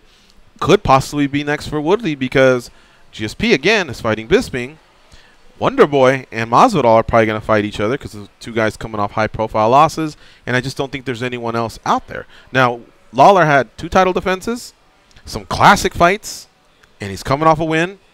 That's why that rematch might make sense. He's got a little momentum, too. I was surprised. The first chant of the night for that fight was for Robbie. When do you ever see that? When Cowboy's in the cage, it's always a chant for Cowboy. Yeah. And he's got a little bit of momentum. The fight was very close, though. That's the part that we haven't really touched on. I feel like Robbie got away at the end with just, I think, the more power punches versus Cowboy's output. Yeah, I think it was 30-29 total punches or something like that. I think that's probably what. But he was more damaging. But I did think it was really, really tight, and everybody around me had different scores. So that's the making of a great fight. A lot of fighters go after Cowboy's midsection, because he's succumbed to some liver shots in the past. But this time he held up. But you could tell, there was a couple of those where he was eating them, and it wasn't feeling too good. Volkan Ozdemir and Jimmy Manuwa started off the main card, and it ended quick. 42 seconds, it's all it took. They were locked up again against the cage, and Rogan said it, but I think I said it to Richard. Right before that, I said, boy, he's seems a bit casual there, because, of course, when they're locked up like that and they're almost at a standstill, it seems like they're going to pull apart, and that's where some lethal shots come in, And Jimmy, they were tied up, but I felt like he was a little bit too casual in that position, and here comes Ozdemir. Hook, uppercut, and then as Manu was falling back, he throws another hand, misses, catches him with one to the temple, and then as he falls back, partly because of the shot and partly because he's just falling back, his head slams back, couple follow-ups, and it was a wrap. Manuel, just like that, lost a possible title shot. I thought him falling back and hitting his head on the mat might have been what started that knockout. I mean, the follow-up was brutal too, but you could tell when his head hits, like, I think he's even more out of it. Right. Well, there was a vicious hook inside that clinch as well that just landed, and you could tell the body just limped a little. But it wasn't the finishing blow. But, yeah, it was just pinpoint striking by Volkan Ozdemir. So now he, of course, is saying, I want a title shot. And we return back to what's next for Jones. We put Lesnar on ice. I think he's got 6 months to serve of his USADA suspension. So he has to declare himself back in the testing pool, go through 6 months of being in the testing pool, and then only then does the suspension expire, and then they can book it. So let's just say 6 months on the dot. I really don't know the date. But he wouldn't be eligible to return until January 31st, unless my math's wrong. So if he declared himself today, I guess somewhere around January 31st, he would he could possibly fight John Jones. Not excited for it in the least bit, George. Me neither. So now we're left with Gustafsson versus Ozdemir, and Gustafsson's chirping, and people are retweeting. I think that's the one that's going to happen. You thought he had the tweet of the night? Well, one of them. I thought Cubs was funny. Cubs was hilarious as well. Cub Swanson tweeted, if you guys haven't seen his Twitter, it was during the the Woodley Maia fight, and he said this fight is so boring that even Sam Alvey isn't smiling. Smiling Sam, yeah. He's just sitting there with that blank look on his face. Yeah. Ricardo Lamas, as stated earlier, defeated Jason Knight. Great fight for Lamas. Yeah, I have to believe that if they make Holloway versus Edgar, Lamas has to be cheering for Edgar. He was asked that in the post-fight scrum, and he didn't really declare that. But the reason that would make sense is because he already has a loss to Holloway. It's not to say someone can't earn a second shot, but that's usually tougher. He's never fought Edgar, therefore there's no win nor a loss. So I imagine that's a clearer path towards the title there for Lamas, because he's I think he's number 5 or 6 in the rankings. So Mendez is out of the equation. I don't think they'll run back Aldo right away. So I think his best bet is just play out Edgar versus Holloway and hope Edgar wins. Moving on to Sterling versus Barrao. Barrao. Sterling won at 140 pounds, but let's just call it a bantamweight fight. I can't believe we haven't even gotten to that fight. That I fight know. was fun too. It was fun, man. This was a decision win, and Sterling was adamant in the back that, you know, he felt like a lot of people were unappreciative of his fights as of late, and truthfully, I don't think, again, the media got it too wrong. You know what it is mostly? Yeah. We don't care about your strategy. It's when there's at least 30 seconds, or no, 30 seconds to 2 minutes, where maybe only one leg kick's taking place. There hasn't been much engagement between the fighters. That's not fucking chess. That's stalling. That's not high-speed human chess. That's not tactics. That's not anything. Because even if you're the most sworn counterpuncher, well, that's not all you do. You know what I mean? You can't just have two counterpunchers not hit each other because they're waiting to counter. And I think that's what that's happened to Sterling a few times, but not this time. He looked great. He looked amazing. He took out a former champ. He raised his stock. He actually said he wouldn't mind running it back against Caraway. He says that one stung. Coincidentally, his striking hasn't looked as good as it did in round 1 versus Caraway, as it did on Saturday night versus Barrao. And Barrao, who had never been taken down before, got taken down by Sterling, who not only has a decorated grappling game, he's a wrestler at heart. So he just all around beat him, and that's why he got scores of 29-27, 30-26, 29-28. So a couple judges gave Barrao 1 round, but the rounds that Sterling got were clear-cut for him, including a 10-8. So if he wants Caraway, you know, Caraway's usually a tough guy to pin down. He only fights once a year, maybe, but really I think he may be wanting to shoot a little higher than that. Because he, you know, why not? I don't know. I guess that's the only thing I can say is why not shoot higher than Caraway? Caraway just doesn't fight very often. And again, what's he do? At the most, put you at a 1-1, really. So who knows? I think the thing about Aljamain Sterling is I think there's a lot of fights where even in the win, he leaves you feeling like he had more to give. And I think that's what people's problem is, especially because he's a young fighter. Yeah, you're right. All right, we got 4 more fights to cover. So let's take a break first. And as we exit, let me let you know some of the details from fight night. So UFC 214 at the Honda Center had an attendance of 16,610.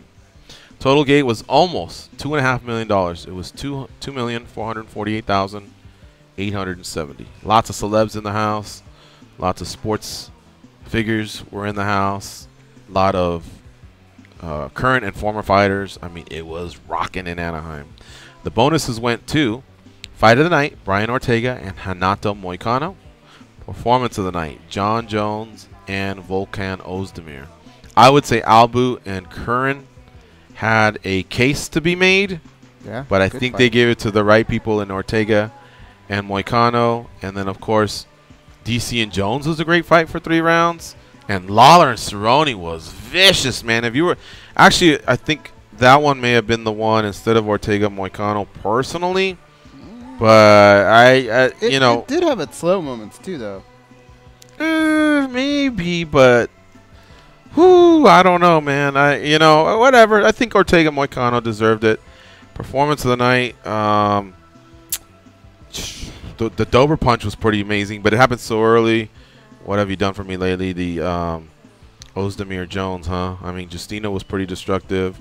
Lama's fucked up night. I mean, he could have got one. So that was a tough one. That was a tough night of bonuses, decision making. All right, we're gonna be right back after this break. It's MMA Junkie Radio that you're listening to, and we're on Sirius XM Rush 93.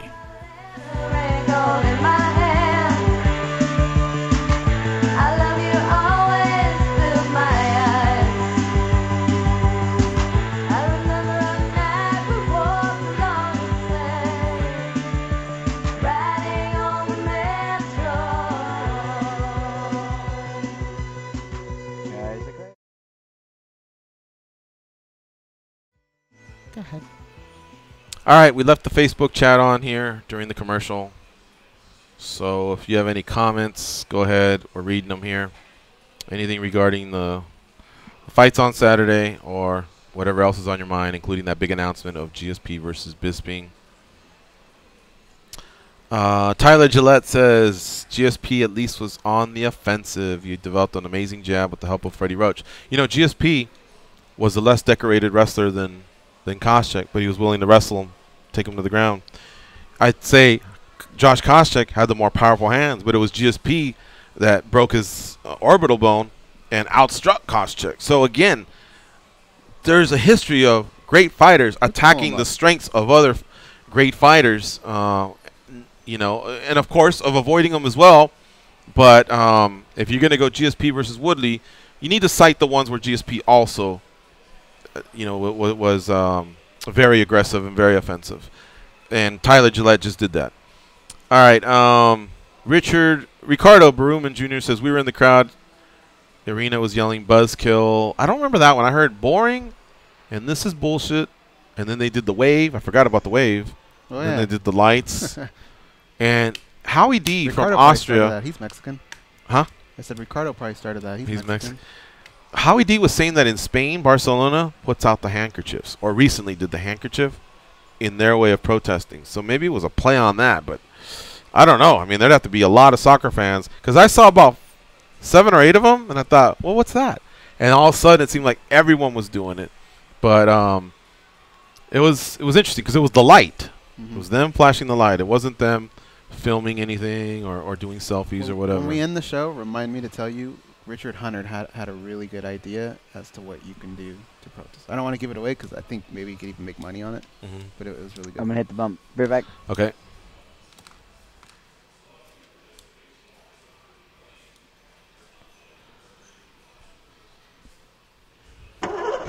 In your car, in your home, and everywhere that you go. This is Sirius XM Rush 93. Listen anytime on the Sirius XM app. Octagons, rings, squares, circles. We cover every shape of the fight game. Right here on Sirius XM Rush 93 and the Sirius XM app.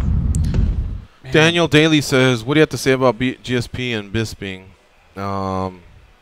I'll say this. 6 months ago, I didn't like it. because I felt like Jacare or Romero deserved it. Probably Romero more than anybody. But if he wasn't ready to go, then Jacare. But then Jacare got taken out by Whitaker. And then Romero got taken out by Whitaker. And then you could still turn and go, well, what about Mousasi, who had won 4 or 5 straight, and he signs with Bellator? Now that Whitaker's hurt and he's the last man standing, there's no one else. I mean, I guess if you're going to go, but GSP's an all-time great, give it to him. You know what I'd rather have, honestly? Just run it back with Anderson. At least he's coming off a win. At least he's a middleweight, and at least you can go, but he's great too. He should be able to dictate his terms. And him and Bisping had a classic in England. Run it in Brazil or run it in Vegas or whatever. You know, so, but really, I guess that's just kind of what we're left with. GSP's a bigger pay-per-view draw than Anderson. Oh, yeah. But he's not a true middleweight. And then you could slide GSP down to fight Woodley, and then, of course, you'd have all-time great versus someone who aspires to be all-time great, so that would be something to make there at welterweight.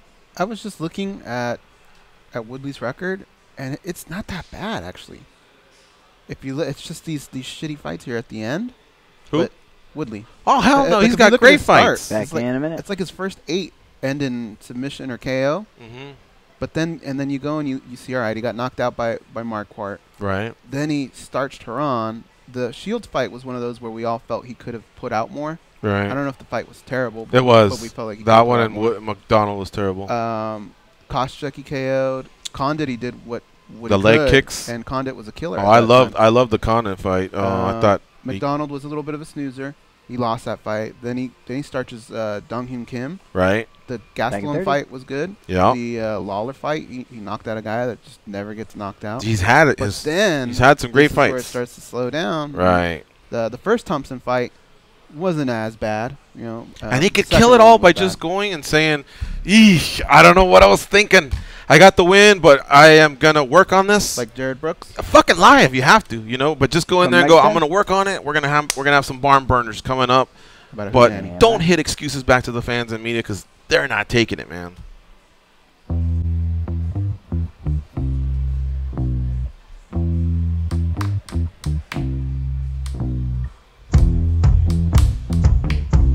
Let's see. Up, up, down, down, left, right, BA, start. You told me that code would get rid of them. Yeah, well, they're still here. Okay, but now they know I tried to kill them. Hold on, Mom. Here Georgian goes.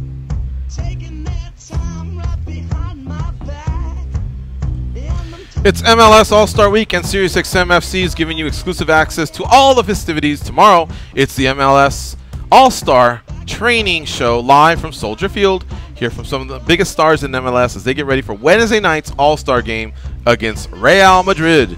Coverage kicks off tomorrow at 1 p.m. Eastern on SiriusXM FC 85 and on the SiriusXM app. Goes, why are the ML All-Stars, why does the MLS set them up to get served by Real Madrid? I don't know. Is that a good idea? I think so, because I think a lot of people want to see. So it just brings people into the actual stadium? Yeah. I mean, they'll get a Couldn't they do like goal or two here. America from Mexico or Boca Juniors, the MLS All-Stars? Yeah. You sure? Oh, yeah. I don't know, man. Boca Juniors, no. But see, those teams have big followings. Yeah. So, but this could really be like 7-0, man. Why demoralize those poor guys? I don't know. I wouldn't do that one. All right, a few more comments here from the chat. The phone's also lighting up. Did you want to say something? Yeah, I wanted to show you something. Check this out. We got these shirts in today. Here? No, at the house. Oh, cool. But this is yours here. Yeah. Pretty cool, right? Yeah. So we might have some new cool shirts coming out soon, guys. And by the way, thank you to everybody that shared your congrats, you know, via social media or text or emails or however, or just showing up to our luncheon on Friday. It was our 2500 show. I met so many new people. So it was doing all that. Nice of you all, man. We really appreciate it. And sometimes we just say thanks or thank you, and I know it sounds, you know, kind of off. Well, it's kind of a simple answer to what you're saying, and we don't want you to think that. It's just that, you know, when you get a lot of those messages, it takes a while to get through them all, and that's what I'm gonna do today. Today I'm gonna try and get through them all. Well, I try to get to as many as I could, but you know, it means a lot for you all to tell us how long you've been listening and to go out of your way to introduce yourselves or just send us a simple post that you're thinking of us, and congratulating us. So thank you a lot for that. I just wrote some quick notes, and then we'll finish up with those 4 fights. We got a call from Chicago, and it's finally from Chicago. And hopefully we can maybe I'm sure there'll be more to talk about tomorrow, but California, the weight cutting system. Look, I think that's what helped get things to be smooth on Friday. We were all holding our breath, but 4 of the fighters knocked it out immediately, including DC, who had his towel troubles in his previous fight. They came in, they did it. Cyborg came in, she did it. Only one that had problems, and he explained this to us, was Brian Ortega. It was an amateur move. He would wait in at a buddy's house, and that scale was wrong, and then it threw him off, but he made it. He said he was willing because he got out of, he went into a jacuzzi, and he said he had a pair of scissors, and he told his training partners that if he weighed in and there was a 0.2 or a point something to cut the hair, because he says the hair retains a lot of the water. So he came that close, but he didn't have to cut his hair. So everybody made weight. I think Zoila, she almost did that one. She almost did, but she said she was like delusional and, like wasn't thinking, and probably would have regretted it afterwards. Whereas Brian kind of knew. Not if she got the win. Not if she got the win, right? You just grow the hair back, man. No, but when she explained it, she said she was told by her corner that she had told him to cut the hair, whereas she was like, really, I said that? Whereas Brian knew he said that. Also, believe it or not, Jones and Lesnar lines are out. Jones is minus 350, Lesnar's plus 265. If the fight happens from at least 1 year from I think July of 2018, that line will hold up. So there's already a line out there. I guess, do we focus on Mayweather Mac now, guys? I think later. Or do we still give it a few more times? Because that, Dana released a 6th blog here 2 weeks later after that tour. They made it to 5. I think I saw 5 or 4, but I saw a new one, and I hadn't seen that one before. It's on the front page of MMA Junkie if you want to check it out. But this past weekend, we came across info. Tickets aren't selling well in certain parts of the arena. The rich people, anything cage side is sold well, and then the rafters sold well, but the medium levels, bowl level, right, are selling, and I've been told poorly. So that's that 3,500, 5,000, 7,500 level. Because I think if you're a celeb, you're like, give me in the first row, it's sold out. Well, put me in the second, it's sold out. Okay, in the third, but I swear, my there better not be a fat guy. My ego's gonna take a hit, and do they realize who I am? And I'm an Oscar winner or a Grammy winner, for crying out loud. Make things happen. I will sit in the third, but you better have me next to someone just as important. You know what I mean? As we start getting to 5 through 10, I think, all right, some of the athletes maybe they don't have as big of an ego. They just want to be there. But once you start getting past that, you're like, what? And they still want 7,500, and I'm at the rubberneck, and I won't be seen. Well, now you're asking Joe Public. So now you're going after the doctors and lawyers and maybe some of those. But even them, as much money as some people like to throw around, you got to catch them on a good day. A lot of them have families, and they're like, fuck it, that's 2 people, 15,000. I don't know if I'm doing that. I think I'll just watch it at home and throw an extravagant party. So I think that's basically where it's at. And, of course, the 500 and 1,000, some people reason, hey, that's entertainment. We'll do it. Our own Buffalo Blue, I think, said publicly 1,500, 1,600. So up until a certain point, hey, it's entertainment. I just want to say I was there, whatever. But now you start getting into like 3,000. I mean, 5,000, 7,000. I guess that's where things are slowing down a little bit. But we still have a few weeks to go. We'll see. I don't know if the ticket brokers will maybe some of them are selling, take a loss, saving money for Canelo, Triple G. Could be, yeah. The salaries for UFC 2014, 214. We never call it 214, right? We just call it 214. All right. Why do we do that? I don't know. The event's total payroll was $3,646,000. Well, a quarter of that went to DC. It was more than the gate, yeah. Jones got $500,000, no win bonus. Cormier got $1 million. Cormier's the champ, too. Cormier also gets pay-per-view, and I think Jones, because he was a champ for so long and he's a superstar, I'd say he probably gets that for life. Cormier also plays the game. Yeah. Woodley, 500,000, no win bonus. Damian Maia, 110,000. Chris Cyborg, 200,000, no win bonus. Tony Evinger, 100,000. Wow. So if you think about it, Maia got 110. He probably would have had a win bonus. And he only got 10,000 more than Evinger, and he's been in the UFC for how long? And he's fought for the title 2 times. Streaks. And he's had streaks, and he's been a team player, and yet someone comes along for the first time. Granted, there weren't very many people going, hey, is that position still open against Cyborg? Right. Lawler, 300,000. 2 of it up front, 100,000 win bonus. Cerrone, 155,000. Ozdemir, 110. He got 30 win bonus and 80 to show. Jimmy Manuwa, 120 to show. These are good payouts, George. Yeah. When do you think it's going to start to get capped, though? I don't know. Because if it starts getting really high, it's going to have an effect. Right, because it's outdoing the gate. So now you have to have those pay-per-view numbers that come through, because if you have something like the last one, 213, which sold 130,000, it's a losing event. Guys are going to want to take longer breaks, spend that money, hang out. Lamas, 106, includes $53,000 win bonus. Jason Knight, 31. Sterling, 66. He got 33 and 33. Barrao got 53. Oh, wow. Brian Ortega, 52,000. 26, 26. Moicano, 23. Calvin Cutter, right? Or Qatar? What'd they finally go with? Qatar. Qatar? That's what we call him. Yeah, that's what. Well, we usually get it wrong, but he made 12 and 12.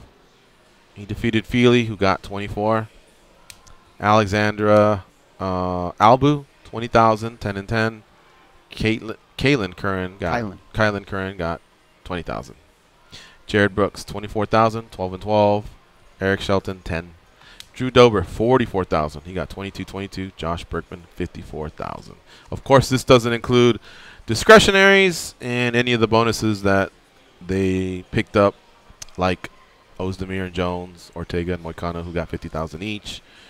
So sometimes they call them locker room bonuses or special discretionary bonuses. Sometimes the UFC says, Dana White in the past said, this is so great, we're bonusing everyone. So I don't know, but that's that. And then the athlete outfitting pay for Reebok. We don't do this too often, but I figured I'd go over some of the numbers here just because this was probably going to be one of the higher ones. Jones got 30 G's because he was the challenger. Cormier got 40,000 for wearing Reebok because he's the champ. Woodley got 40,000 because he's the champ. Maia, 30,000. He's the challenger. Justino and Evinger both got 30 because they were both challenging. It was a vacant title. Remember, D. Randami was stripped. Lawler and Cerrone, 20,000 each. I think they max out unless they're fighting for a world title. Ozdemir and Manuwa. Ozdemir only got 2,500. Manuwa got 5,000. Lamas, 15,000. Knight, 5. Sterling, 5,000. Barrao, 10. Ortega and Moicano, 2,500. The rest don't matter. Except Josh Bergman. He did get 15,000. So good for him. Maia says he's not retired. I'm coming after the other welterweights. So good for him. He also had, he impressed me. His gas tank wasn't as diminished as I thought. In fact, at one point goes. But the lowest strike total, George. True. But it takes effort to strike out 21 times on takedowns. He looked a little better getting up. He actually hit Woodley a couple times. And I thought, you know what? At some point, I wasn't listening to the corner because I was there. But could the corner have just said, just kickbox with him and go for it? You know, and because if Woodley's going to be hesitant, and now it turns out he may have hurt his shoulder, and I think he said his hand or something like that, maybe he might have had a shot with him there just on volume and output. You know what I mean? Of course, he may have also been opened up to a counter, and we know Woodley's got one-hitter quitters, but I was thinking, like, you strike out that many times, how about a new game plan? Also, did you know they broke the record, or the record for most failed attempts was Diego Sanchez. Here's why I bring it up. I was at that fight in Memphis, Tennessee. So Diego's a guy that failed many times, but yet against BJ Penn. Yet BJ still thumped him. That's why I think a lot of fans are like, okay, this guy failed a lot of takedowns. Now go in there and thump him because you're definitely the better striker. And that's exactly what BJ Penn did. He wound up thumping him, not avoiding or cruising to a win. And the fourth quarter schedule was released by the UFC. Did I open it up? Fuck. Spots in Winnipeg. You got it? Detroit, Vegas. Madison Square Garden. Shanghai was just released. Where do we go? Our military trips. Norfolk. There's a fight night card in Norfolk. Really? Yeah. Okay, I'll pull it up. It's here's what's left. It's the following. Of what he was talking about. Pettis Moreno in Mexico City on August 5th. Holy shit, that's this week? I thought it was in 2 weeks. Okay. Then they take a break of almost a month, and Struve versus Volkov in Rotterdam, Netherlands. Johnson versus Borg in Edmonton, Alberta, Canada. That's a pay-per-view. That's UFC 215. Rockhold versus Branch, Pittsburgh, Pennsylvania. Shogun versus St. Preux 2, Saitama, Japan. UFC 216 here in Las Vegas. Rumored to be Stipe versus Kane. UFC Fight Night 118, Ergo Arena in Poland. It's not going to be Joanna, but it is in Poland. There's a UFC Fight Night in Sao Paulo, Brazil on October 28th. UFC 217 back at Madison Square Garden on November 4th. That's GSP and Bisping. They haven't said it, but we're telling you. There's a UFC Fight Night in a to-be-determined city. So I don't see no Norfolk goes on November 11th. Then there's Sydney, Australia on November 19th. On November 25th, Shanghai, China. Las Vegas gets the finale on December 1st. So that's Alvarez versus Gaethje. Detroit, the next day, gets the Little Caesars Arena. I don't think Kevin Lee headlines because it's a pay-per-view. But I'm sure he'll be probably at least a co-main and one of the featured guests. UFC Fight Night in Norfolk, Virginia takes place November 11th. Then that's the one that's TBA here. So there you go. All right, and then the last one is UFC 219 on December 30th in Las Vegas, Nevada. So there's just some announcements and some facts and figures Ultimate for you guys. Fighter 26 finale is going to take place at the Park Theater. And I remember when they were building that was one of the goals. But why don't we take the last commercial break, George? We and still then got to do that? Get these last yeah, let's few, do that. Quick break, and then we'll finish up with some calls.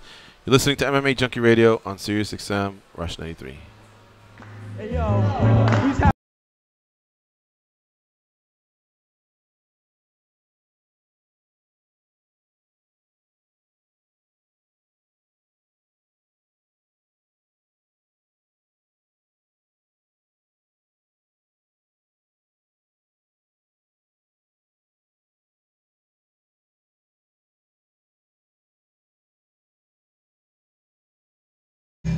We're back. Not on the show, Hi. but we're in break. Oh. Let's put Hal on and just hear about what his trip was like with Greece, with Nick and all that. All right. What's up, Hal from Chicago? We're on commercial, but everyone can hear you. So tell us about your trip to Greece.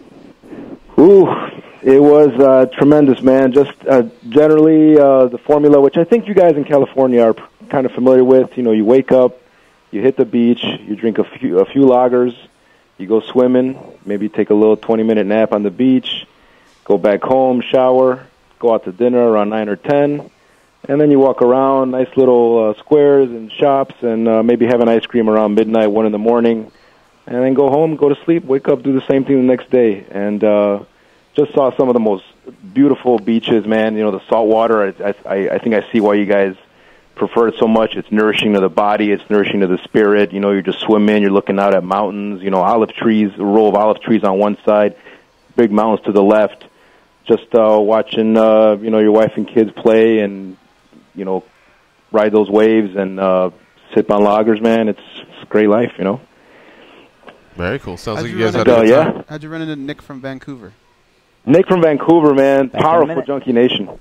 Kendra texted me and said, I just saw on Instagram that Nick is in Santorini, and so was I. Excuse me, Santorini.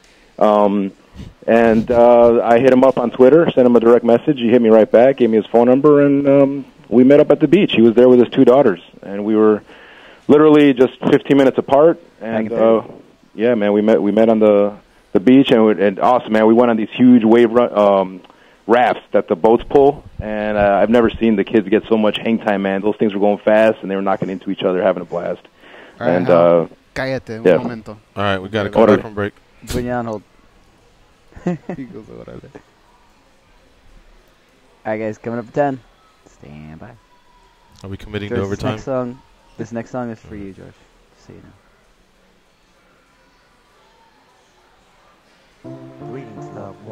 Oh, yes. Let's take a journey. They are the stretch marks on the underbelly of the MMA community. But hey, stretch marks are the new tats. They are Gorgeous George and Goes. So here's a great explanation. You can leave it on, Danny. Here's a great explanation from a fan of the show, a friend of ours, but also an athlete who grapples. He says, fighters, athletes are prideful people. They probably don't like hearing criticism from armchair quarterbacks. Deep inside, they are probably criticizing themselves, but are not going to give the critics the pleasure of agreeing with them in public. Criticism may be deserved, but don't expect the fighter to respond how you would like him to. Okay. Partially true. I agree. Except a lot of fighters wind up telling you later on that their fight wasn't the most pleasing. They get it. It's just that at that moment they don't, right? And that's a process that these fighters need to go through and learn that in the long run, it's best for them. Like McGregor, I think he gave just enough respect to Nate when he lost the first time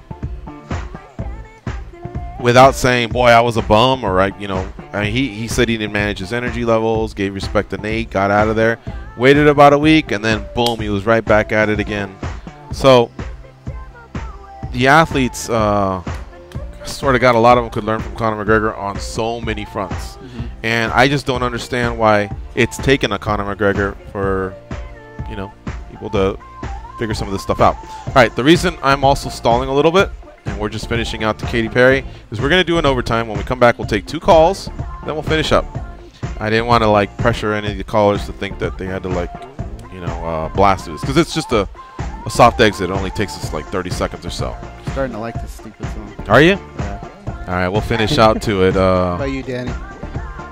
It's catchy, right? It's definitely, it's getting locked in now. All right, turn it up. Tone tan, fit and ready. Turn it up, cause it's getting heavy. Turn it up. Wild, wild, West Coast. These are the girls. It's all about the West Coast. I mean the ones, like she's the one. Kiss her, touch her, squeeze her bones. The girl's afraid she drive a Jeep and live on the beach. I'm okay, I won't play, I love the bay, just like I love LA, Venice Beach, and Palm Springs. Summertime is everything, homeboys, banging out, all that ass hanging out, bikinis, zucchinis, martinis, no weenies, just the king and the queen, Katie, my lady. Look at here, baby, I'm all up on you, cause you representing California. There you go, folks. We will be back in about 20 seconds. Hang in there. Sirius XM audience, we'll see you tomorrow. Talking more MMA, and the rest of you, hang tight. We'll finish up with some overtime.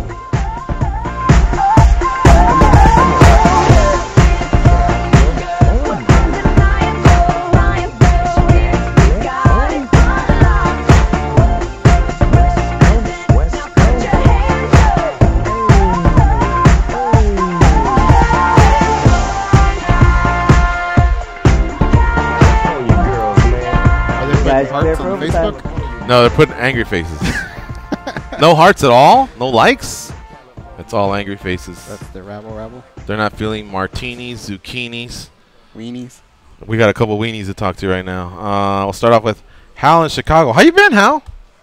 I've been excellent, man. I'm back in black, and I got to tell you, I'm on the Katy Perry team. I'm on Team Katy Perry. Yeah.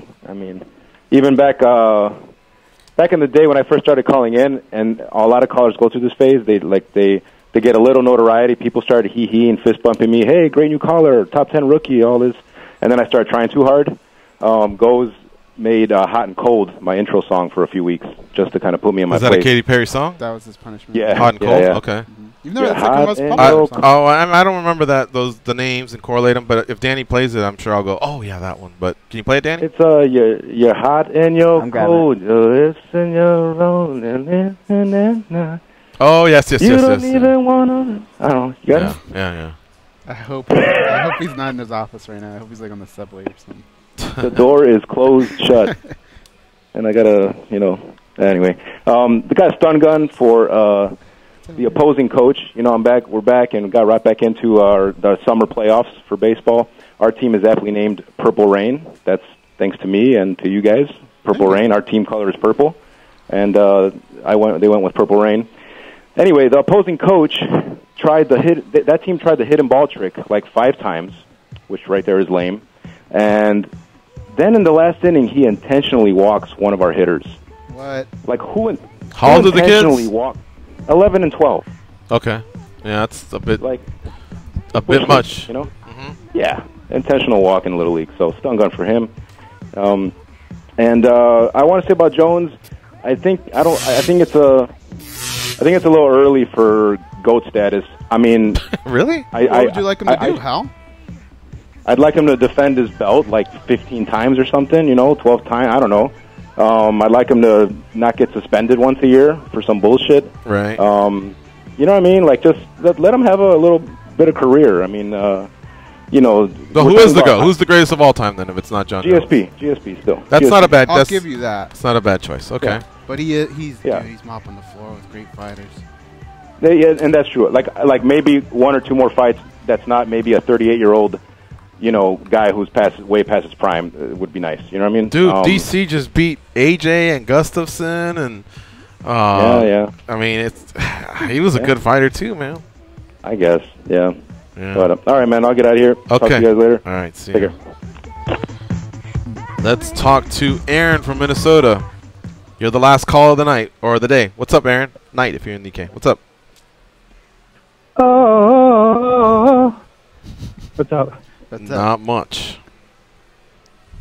That song has some bad memories for me. Yeah, I fell on the wrong side of a bet with Goes. You know what, guys? I would actually rather see Maia move over to just doing jiu-jitsu. Like, that's what I really want to see out of him. Even when he's fighting MMA, it's like, I'm just hoping it gets to the ground. I don't like seeing him, tie someone up against the fence and try to get him down. It doesn't work. Or I know many fights he has, but, dude, he's so good at jiu-jitsu. I'd love to see him in some jiu-jitsu matches. But, I guess he's got to do what he wants to do. And actually, I called because I was just talking to Hal about this GOAT status. And interestingly enough, I disagree with him. So Krang is at odds right now. But John Jones and GSP have the same UFC record. They're 17-1. Jones's one loss, obviously, is not legitimately a loss. And GSP has, he should be 16-2 because of that Johnny Hendricks loss, quote-unquote loss. And he's got all those decisions. I just feel like John Jones, the difference, the gap between him and his opponents is greater than the gap between GSP and who he's beat. Maybe GSP has a lot of 50-45s, but they were a lot of boring, just lay and pray fights. And remember, I actually was in a King of the Ringer against Mike Lowry, and I argued at that time that GSP was the GOAT over Anderson Silva, but I think John Jones has done enough at this point. What do you guys think? It's a 2-horse race. Demetrius is pretty awesome as well. Maybe a 3-horse race. Yeah. But I would say that Jones' finishing ability has been pretty amazing. He did go through a couple decisions himself, but he also finished some great fighters. I don't know. I'm not prepared to dissect it now. A lot of people say, wow, he beat former champs, but that's because that was a carousel of everybody beating everybody, so there became more champs available to beat. Otherwise, when someone just dominates one division, there are no other former champions because you've been the champion. So, therefore, you could only say, well, he beat Serra and he beat Hughes, but we'd have to go all the way back to Miletich before there was even another one. So, the 50-45s, for some people, they were about the same as a finish. I would argue, no, the finish is pretty definitive. GSP seemed to have this run, though, where it was like either clear number ones, or if the one was hurt, it was a fucking savage number 2. Whereas I remember Jones going through Vitor, Chael, I think there was, I don't have it in front of me, but he had a couple as well, kind of like cupcakes on the schedule. Mm-hmm. Like where you're like, who does Notre Dame play this week? Appalachian State. University of Lafayette, you just know it's going to be 56-0 or whatever. Whereas GSP seemed to have like USC Trojans, Alabama Crimson Tide was one right after the other. I don't remember him getting a soft one. So again, you start to dissect. Dan Hardy, maybe. But he had earned it. I remember he won 4 straight. Him and Swick went into a fight, and Swick, both of them, yeah, it may have been. So he at least had earned it with a 4-fight win streak, whereas Chael had just lost to Anderson, and they go, congrats for losing to Anderson. You get Jones. I mean, that made no sense. And the other one was Vitor, who had to sub in, and, you know, he was fighting at middleweight as well. So he just kind of went through this period where a couple of those, you know, were just there. But again, we're dissecting 2 all-time greats. There's really not a right or a wrong, but I think I side with Jones because I'm big on finishes, and I'm big on the fact that he's never really, no one's really ever given him a loss other than the technicality, whereas GSP did show up and got armbarred. GSP did show up and got knocked out. GSP also beat up the guy that armbarred him twice after that, and then beat the living hell out of the guy that knocked him out. So that helped erase it. But Jones never put himself in that situation by just flat out not losing. Demetrius has also lost 2 times as well. I will give him a pass that one of them was at bantamweight against an all-time great in Cruz. The other one was to Brad Pickett, who's a solid fighter, but that probably should have been one that Demetrius, an all-time great, should win. But you know, he was out of weight class then, and he's been dominant across his weight class now. So I really want to dissect it and break it down. We will have to. We need to update that. And I think, unfortunately, Anderson Silva is now out of that equation. He'd be in the equation of what champions have had great runs or something like that, or which ones were the most exciting. I mean, you know, when Anderson was on, I don't think it got ever more exciting than him. Maybe even side by side against John Jones. He was the GOAT. At one time he was. Yeah. But, you know, sometimes that's why guys should retire early if they care about their legacy. And George, about that care package, take your time. I've already been waiting a couple years, so no biggie on that. Why didn't you remind me at the gathering? I mean, I had it. I gave Christian his. Did you forget too, or? Yeah, it was my fault. Oh. So well, no, it's my fault. But I was just wondering if you knew and just didn't want to tell me or whatever, because it would have been so much easier. No, not at all. I can't believe I forgot. To be honest. I'll throw in the Popeyes gift certificate as well. Yeah, and props to Cousin Gabe. You know, he hit a big parlay. He has hit a couple lately, and you know he always gets kind of whiny when we don't mention it. He did. He posted one of them, I think, 1 or 2 maybe beforehand. I know a few trickled in post, but it does sound like he was killing it. So good on that. And I think Abel from Santa Ana, Cali had some pretty good predictions. So I think a lot of people did well this weekend. It was a great weekend. I think it'd be fun to see these guys post those before the card, because who knows? That's what I'm saying. Copying someone else's picture that they saw on Twitter. I don't know. You never know, because he doesn't show much info. So that's why a lot of people. I'm not saying he's doing it, but a lot of people go, "Hey, well, I can't see this," and I mean it's a really, really tight pick. So yeah, it'd be nice to say, this is what I put on it. These are my picks, and we should have a little handicapping contest. You want to do that with like fictitious money, and just see who does the best? I don't know. We'd have to figure it out. We couldn't partake in real money unless they were legal tickets here at Mandalay Bay, and of course, you and I wouldn't fracture the law other than that. But if we wanted to have a little handicap system, if someone could think of it, a statistician like Dean or you know, somebody else. If you guys can come up with something, that might be something that we can come in with, like an easel board, and just, you know, keep it simple and see, you know, who runs out of money first, or who can get to a certain amount first. Can you name somebody who's fractured an occasional law? Yes, Axel Foley from Beverly Hills Cop. He's fractured an occasional law or 2. Yeah. All right, Aaron. Thanks for the call, my man. Fuck you, fish. All right, guys. All right, see you later. Fuck you, George. Whoa. All right. Thank you to everybody that tuned in. The chat was on fire. The phone calls were on fire. And we had fun recapping UFC 214, which took place this past Saturday in Anaheim, California. We had a great time out there as well. The MMA Journalists Association, I went and checked out their first meeting. I'm actually not a member. I wanted to... There's a few things I needed to discuss with them, and I also wanted to show them support, because I respect a lot of those. Our own Ben Folks, Dan Stupp are on that panel, and a few of the other guys were there, so it's kind of good to reunite with the Junkies anyway. But that was cool to see. if you know what the Baseball Writers of Association is like, or the Pro Football Writers, you'll see that, you know, that was probably a historic meeting that they had, what they did, and what it'll do for the sport. So I encourage anybody that wants to be a part of that to reach out to the guys. MMAJA.com, I believe, is what it is, or at least put that into Google. And if you're a journalist, look into that, and hopefully you can meet the criteria.